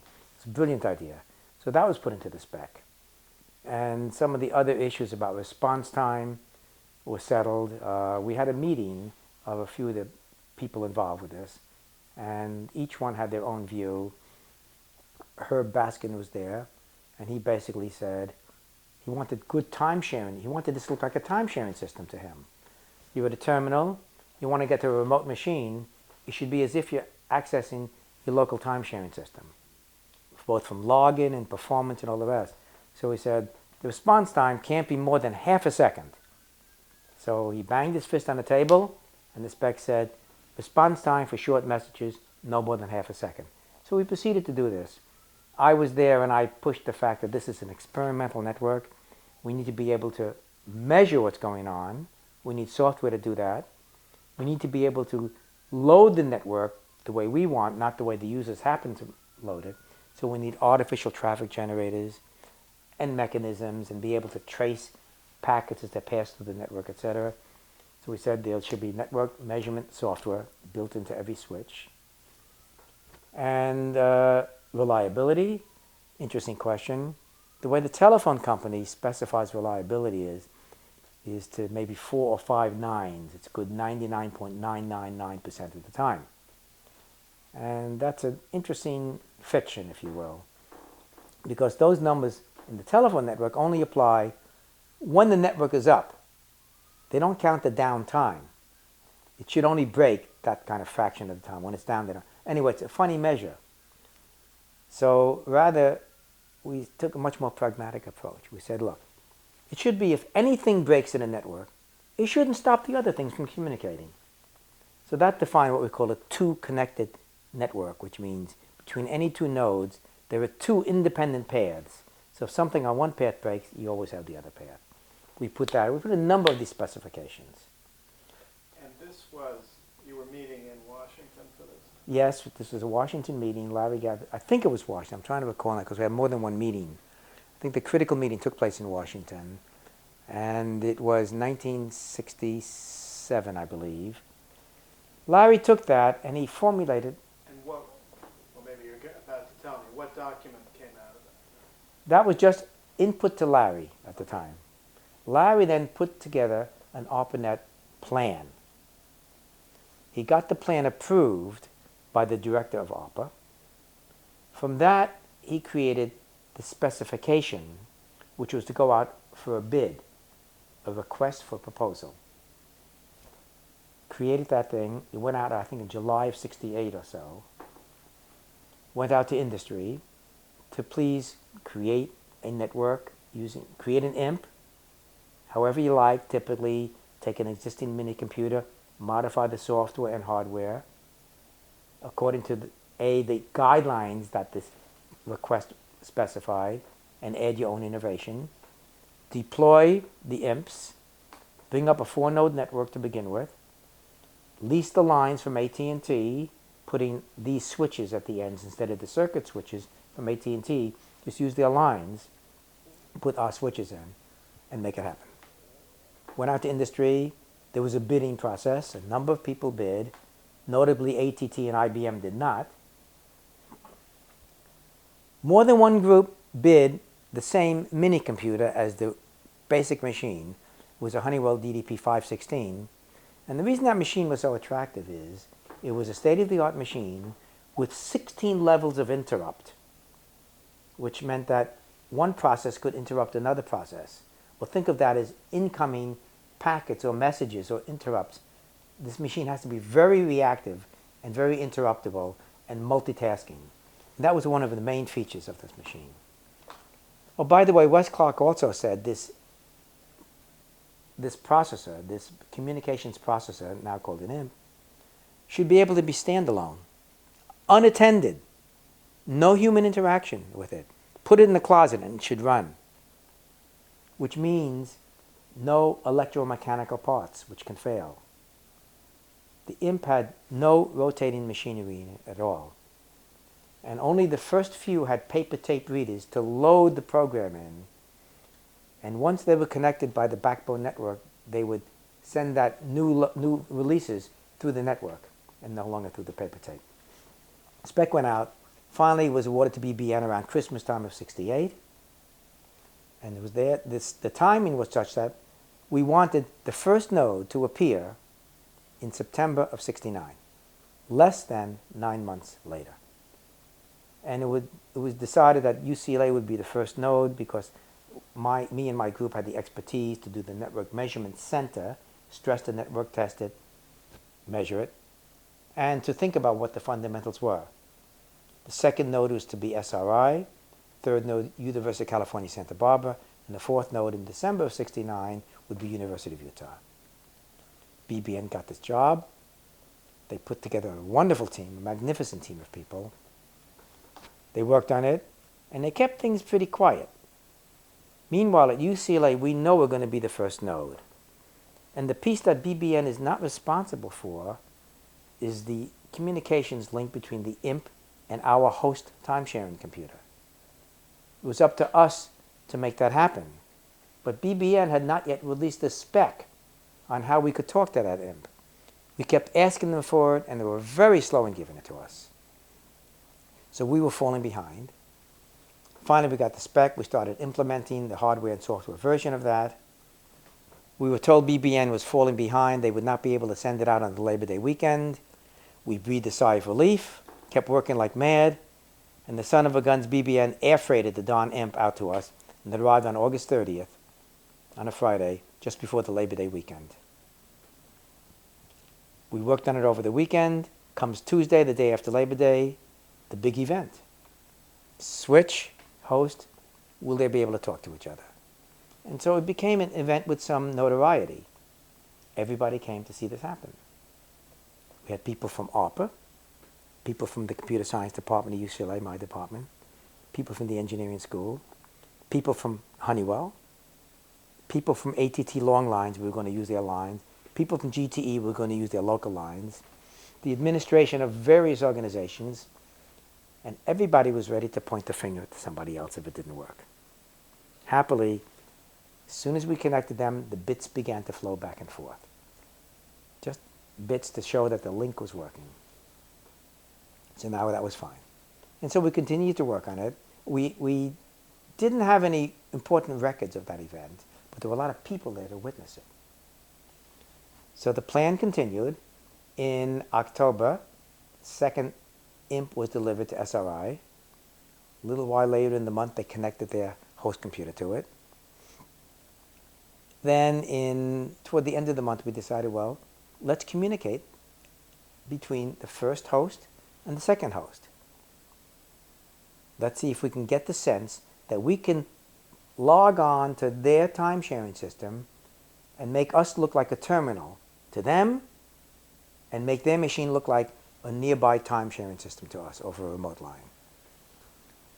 So Charlie Klein, one of my software programmers, and I were in the room 3420. Bill Duval was up at SRI, Stanford Research Institute, and we wanted to get this login to take place. Now to log in, all you have to do is type LOG. And the remote machine is smart enough to type out in your terminal the IN to complete the word login. Now to make sure this is going to work, we got a telephone connection between us and the SRI folks. So Charlie typed in the L. He said, "You get the L?" And Bill said, "Got the L." Typed in, "I get the O?" Got the O. Type in the G, get the G. Crash. The SRI host crashed. Now notice, it wasn't our host. It wasn't our IMP or the other IMP or the long haul line. It was the SRI host. So it had nothing to do with the network. It was a memory overflow on the SRI host. So we fixed that, a little bit of software, and got it to work properly shortly thereafter. This happened, the log entry that Charlie made was at 10:30 at night on October 29th, 1969. That's the only record of any sort of that event, the event being the first message ever on the internet. No camera, no voice recording, no serious documentation except an entry in the log. And the log simply says, talk to SRI, host to host. Very important event. Next month, Santa Barbara came up, 3-node network. Following month, Utah. We now had a little toy network to play with and test some other functionality, like the routing procedure, like the error control, and a few other issues. So we tested it. We were able to break the network at will. Once we broke it, we told BBN what we saw. It was their job to fix it. And they began to deploy more networks. After a 3-month delay, they started loading up. By the summer, we had 10 nodes up. We had a cross-country link all the way across the country from UCLA to the East Coast, the Cambridge, Mass area. We began to continue to stress this network. As a network measurement center, that was our idea. We'd stress it, easily break it, tell BBN, and BBN would say it's going to take us 6 months to fix those things, typically. And we said, well, a simple thing, fix it. Figure it out and fix it.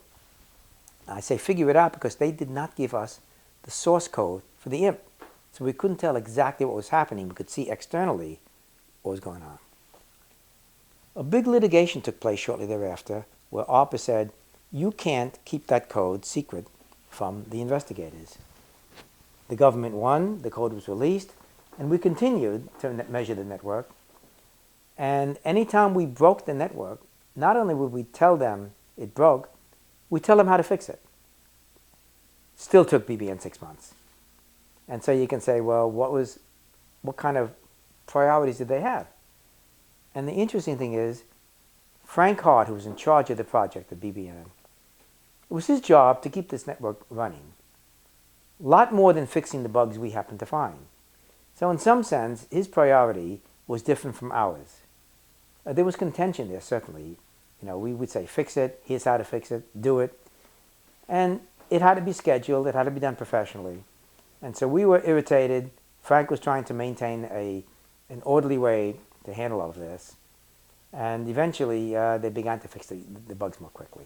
Yeah, you knew Frank from back at MIT, right?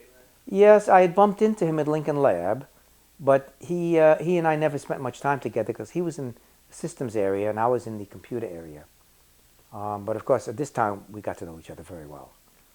And we interacted quite a bit during the preparation days for the first delivery and through the whole rollout of the deployment of the ARPANET. And what was it like working with him? He was hard-nosed. He was, what shall I say? He protected his domain and wanted things done in an orderly way, which I admire, but not as, if you will, immediate, aggressive, effective way as we felt could be done. He was difficult to deal with. I understand the constraints he had. He had a team, he had a contract, he had money issues, and he had maintenance issues. He was deploying nodes. We were doing basically high-level things of trying to make a network work properly for the long run. So he was not the easiest guy to work with. But my hat's off to him. He delivered in 8 months something you could never do today. It was a new product, a new technology, a new set of users. He delivered it online, on budget, working. He couldn't do that today. Just couldn't. So he cut through a lot of red tape somehow at his end, which we don't see, but I'm sure he had his own devils to deal with in his own organization. And, you know, he deserves a lot of credit for making that happen. He had a great team, but he was in charge of it, and the team leader gets a lot of credit for making it all happen. So what sorts of measurement things did you have? Talk a bit about what you were measuring and what was built into the IMPs at that time. What was built into the IMPs were the following kinds of things. the ability to generate artificial traffic on demand by the network measurement center. We could send messages or instructions to various IMPs to turn on and turn off and create different kinds of traffic destined to various nodes. The IMPs throughout the network would collect measurements in a distributed fashion, gather them up into measurement messages, and send them back to us. And then we would analyze what happened and observe what happened. We could create messages which had to go from one node to a particular other node and trace the history of those packets as they went along their path. We could just measure what was going on in terms of who's up, who's down. It was not our job to measure the ongoing traffic or the response time of the users. That was a kind of maintenance thing. BBN was responsible for that. Network Operations Center. That's right. right. As they were doing the network operations. Hands-on system administration, you were measuring the capacity. The capacity, the throughput, response time. If something broke, like if a link went down, it was their job to get it back up. You know, that kind of maintenance thing was not our interest. And so we did a number of things, but there's an ironic side to this. There was a time when we discovered reassembly lockup. That was the name of the lockup. The network locked up. Why? We started making measurements. Network crashed. We told BBN. Eventually, they brought it back up. Made more measurements. Network crashed. So BBN said, "What the hell are you guys doing?" And we said, "What did you build into this thing?" Turns out we found out what was going on. There is a no, this was not reassembly lockup. This was another one. This was a hardware failure. I'm sorry, I misnamed. There was so much storage in the IMPs for collecting packets as they came in, putting them back into messages, and delivering them to the host. And that was the reassembly space. Now, you have to ask yourself, when a packet comes in, it's got to find the right place in that memory to go to so it joins its other packet in that message. You need pointers. Well, how many pointers do you need? And the answer is, well, what's the maximum number of messages you may have to reassemble at the same time? So you take the size of the memory and you divide it into how many messages could you have. Well, there are big messages and long messages. 1 packet message, 2 packets, 3, up to 8 packet messages.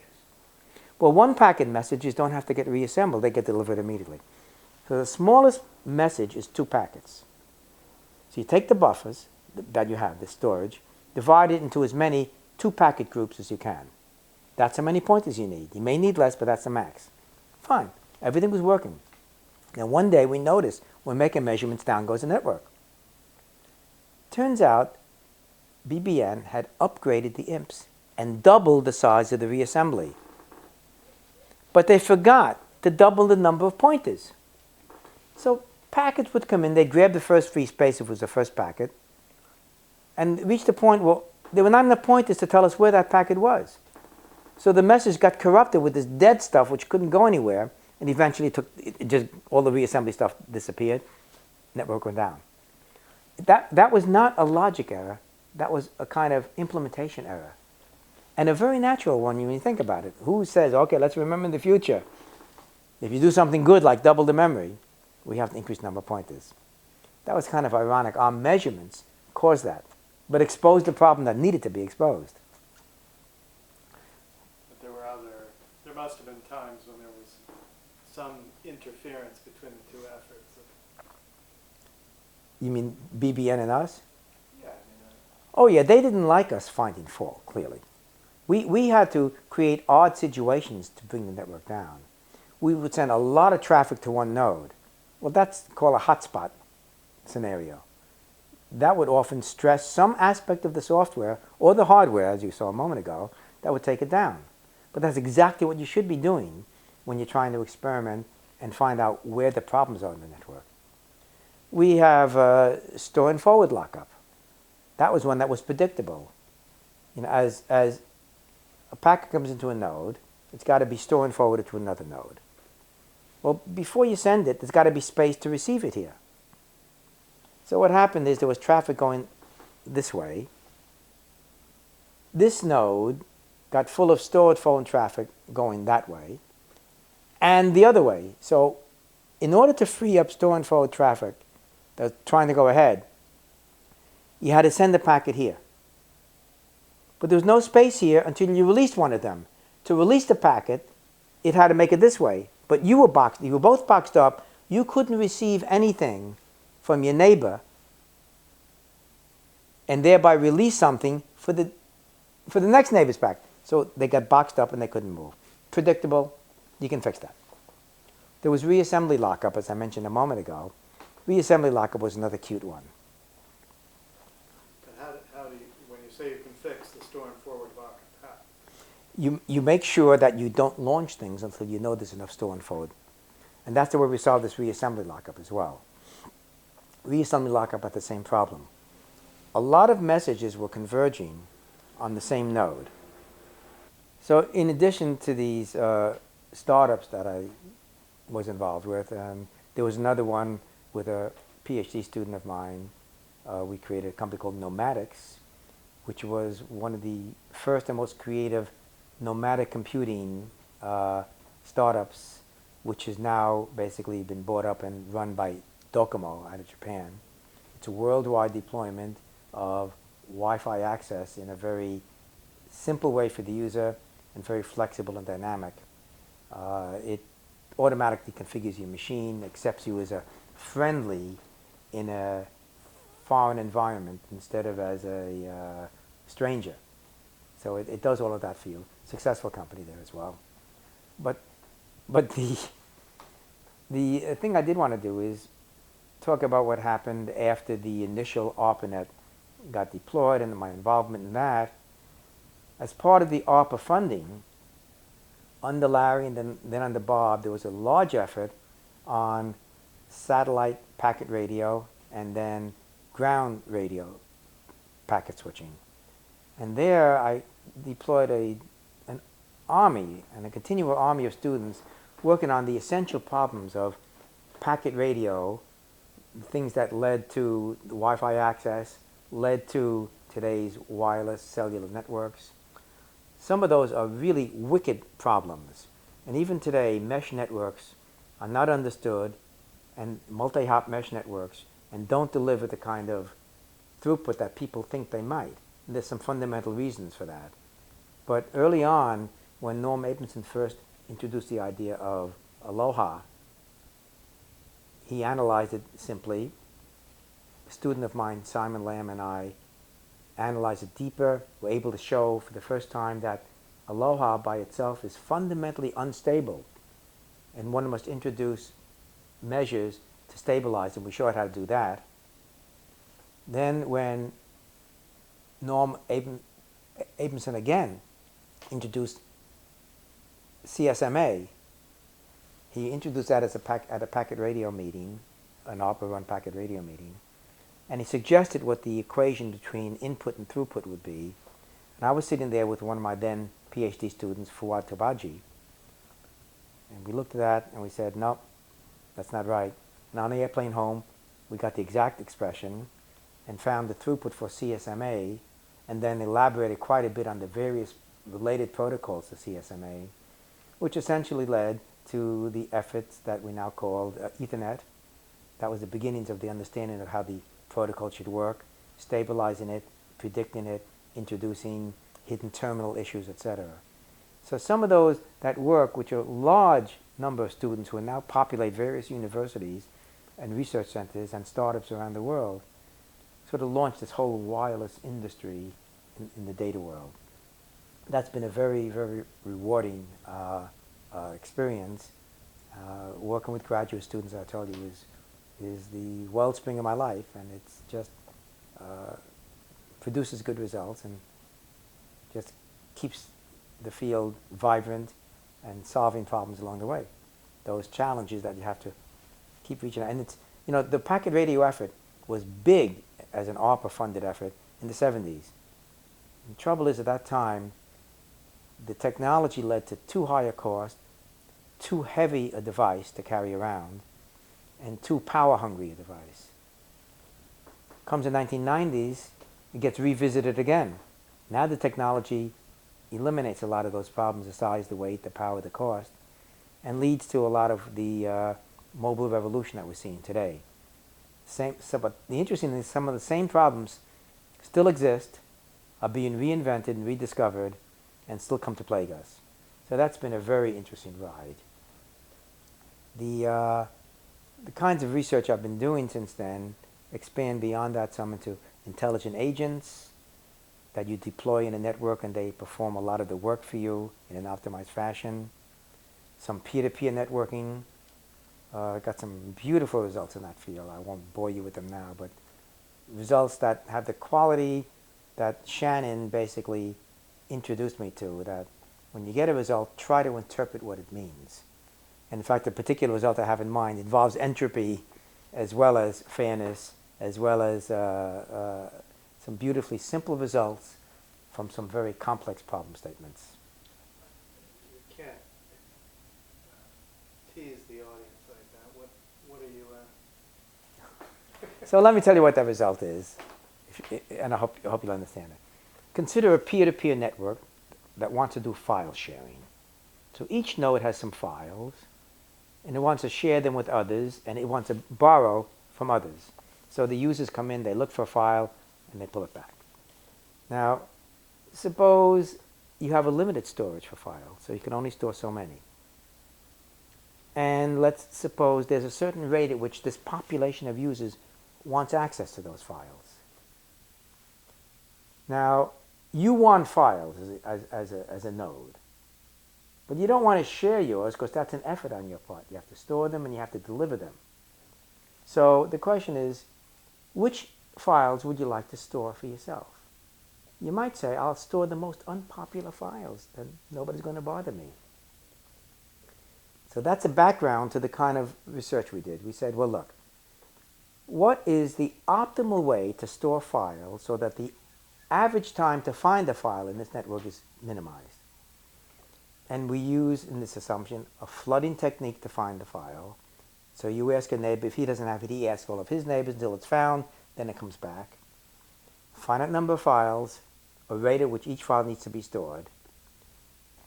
So the question is, you can store more than one copy of a file across the network. What should be the ratio between the rate at which a file needs to be accessed and how many copies there are, given there's a finite number you can store? Well, we solved that problem with some assumptions I've mentioned, and the answer comes out very simple. The number of copies you store should be proportional to the rate at which it wants to be accessed, which, by the way, is quite reasonable. It's intuitively pleasing. By the way, the same concept does not work in the way you assign capacity in a data network. I solved that in my dissertation back in 1961, and it turns out to be related to the square root of the traffic rates. At any rate. When you say proportional for the files, in what proportion? Well, suppose file 1 is accessed twice as often as file 2. Then there should be twice as many copies of file 1 as file 2. Literally. For one kind of relationship. Now, if you do that, you find that no one can game the system. If you say, well, I'm going to store those unpopular files, what happens is there's very few copies of those unpopular files, so you're serving a very large community of people who want it, and it exactly balances out. So every node has the same load, everybody's bothered the same, nobody wants to play games, and when you're all done, it turns out that the time to find the file is related to the entropy of the arrival rates, the demand rates. Shannon's old formula. It happens to just be a quirk. We understand because it has to do with the way you search trees. And Huffman and Shannon talked about that in terms of the entropy. So I think that's enough of a glimpse of this beautiful result, which has some wonderfully intuitive and happy properties if you pose the problem correctly. I can't tease the audience, huh? So what would you, and this is recent research? This is in the last 5 years. Yeah. Okay. Yeah. I'm working on a number of things right now. I'm working on some network routing technology right now. There's a thing called any path routing in the wireless networks. If you send a packet, many people hear it. How many of them should forward it? And how many paths should be allowed? And we addressed that because you got some free reception and you ought to take advantage of it. And so we decided exactly how you can organize it so this any path instead of single path routing should work.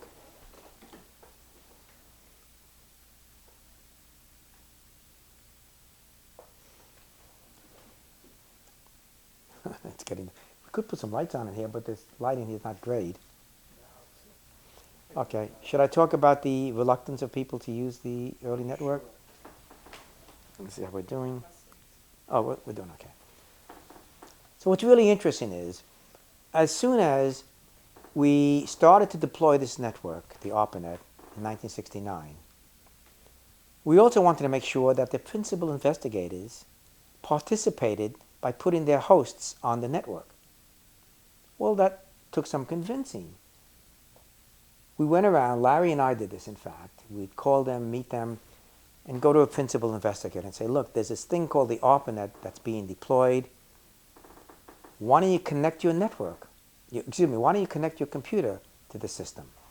And they say, what are you talking about? My computer? Me and my staff and my students are using it 100% of the time. Why should we put it out there for somebody else to log in remotely and steal some cycles? And we'd say, but you get to use their machines as well and to get access to other resources. And they almost uniformly said no. Well, I kept twisting their arm and I said, look, how many teletypes would you possibly allow on? I tried to extract the number, and they would come, or maybe 2 teletypes worth. And how much would you use a network? Maybe 4 teletypes worth. I got all these numbers. I created a traffic matrix, and I published it in the paper, and so they were sort of a little bit committed to living up to those numbers. But what really convinced them was very simple. Larry went around and said, you're being funded by ARPA. You will join the network, and they did. And as soon as they were on a network, they saw the benefits. It was so easy to see once you start to play with it. I mean, this whole world of other researchers and their results and their services, their applications, their hardware. And you want to exchange it. And you're certainly happy to give up some of your cycles. And as we know, that's a huge inducement on the internet today. Same story as the UCLA 3-node IBM connection. People just didn't want to do it. It failed there. It worked in the internet. In both cases, pressure did it. Well, in the ARPANET, pressure did it. UCLA, there was no pressure. So what's interesting is, as that September date was rolling around for the first node to be brought to UCLA was all excited about this. So one of our PR folks came to me and said, let's put out a press release about this event that's going to occur. So he interviewed me, he put out a press release, he quoted me, in which it says, there's this nationwide network coming, UCLA will be the first node, and it describes some of the uses as to how you can take a program from here and process it here, and use a resource from here, and get data from there, and take advantage of the expert parts of each unique resource and bring them to bear to solve a problem. And later in that press release, which came out 2 months before the September 2nd date, namely it was July 3rd, 1969, there is a final paragraph in this 2-page press release in which I'm quoted as saying things like, this network will basically provide access to computer utilities, will be as easy to use as your telephone or electricity, and as invisible as that. And you'll be able to gain access from your homes as well as your offices, anywhere in the country. So, and there's few more quotes there. The interesting thing is that I did predict a lot of what has happened. I basically said it will be invisible. It'll be available always, all the time, from everywhere. It'll be any device should be able to get on easily. And you ask yourself, have we achieved that part of the vision? And the answer is no. The internet is not invisible as electricity is. Those two prongs in the wall give you electricity. You don't know how it works. You don't care. It's always there. Internet, you have to configure things. You have to go through a protocol. You have to log in an account. It's, in some ways, much too much in your face. And we're looking forward to a world and an infrastructure and a capability which will make it as natural as I'm talking to you right now, where speech will be the interface, where gestures, where displays will pop up, where we'll have deployed technology in our environment. This room will know I'm here. It'll know what my profile, preferences, privileges are and give them to me. Holograms will pop up. So that invisibility is not here yet. But what I missed in that vision back 2 months before the ARPANET began was that my 99-year-old mother, before she died, was on the internet. I missed the social side. My vision going into the research and for a while was, this is about computers talking to each other or about people talking to computers, not people talking to people. And the first time I realized that was when email came on and took over the traffic of the internet. I said, it's about people exchanging ideas, forming communities, growing, shrinking these communities, chatting, etc. But I missed that in those early phases. But I had a piece of the vision going. I had, you can think of the computer utilities part as the web-based IP services we have today. You can think of the anywhere access, anytime access, and the ease of access, and the the ubiquitous, the global access. So parts of it were there. And were you, I'm sure you were, familiar with some of like Engelbart's vision for Oh yes. augmentation, that sort of thing. How did you, what was your reaction to those ideas at the time? Well, at the time, Doug's ideas were clearly way out there. And the problem with Doug is he had a very hard time articulating those ideas in an understandable way. He was sort of always still thinking about the possibilities while he was trying to tell you what his conclusions were. So he didn't get the recognition at the time for his augmented reality ideas. As of late, he's certainly getting the credit. But he came up with some wonderful concepts that were not appreciated at the time that he was expositing them. Certainly the mouse, that was clear, winner and recognition immediately. But those other ideas of his have taken a long time to deploy, be appreciated, be implemented, and understand the power. I mean, he had the whole concept of hypertext long before the web appeared, as did other people. But way back, go back to Memex. Yeah. I mean, the idea of a repository that could be accessed anywhere easily, be automatically indexed. But Doug was recognized as one of the leaders all along, but the implementation of those ideas was delayed because the technology wasn't there and the articulation wasn't crisp enough. So when he talked, people basically had trouble understanding what he was describing? Well, I won't say the masses, certainly the masses had trouble, but even a large number of the professionals at that time had trouble. There were few of the people who understood the world in which he was thinking and living that worked very well.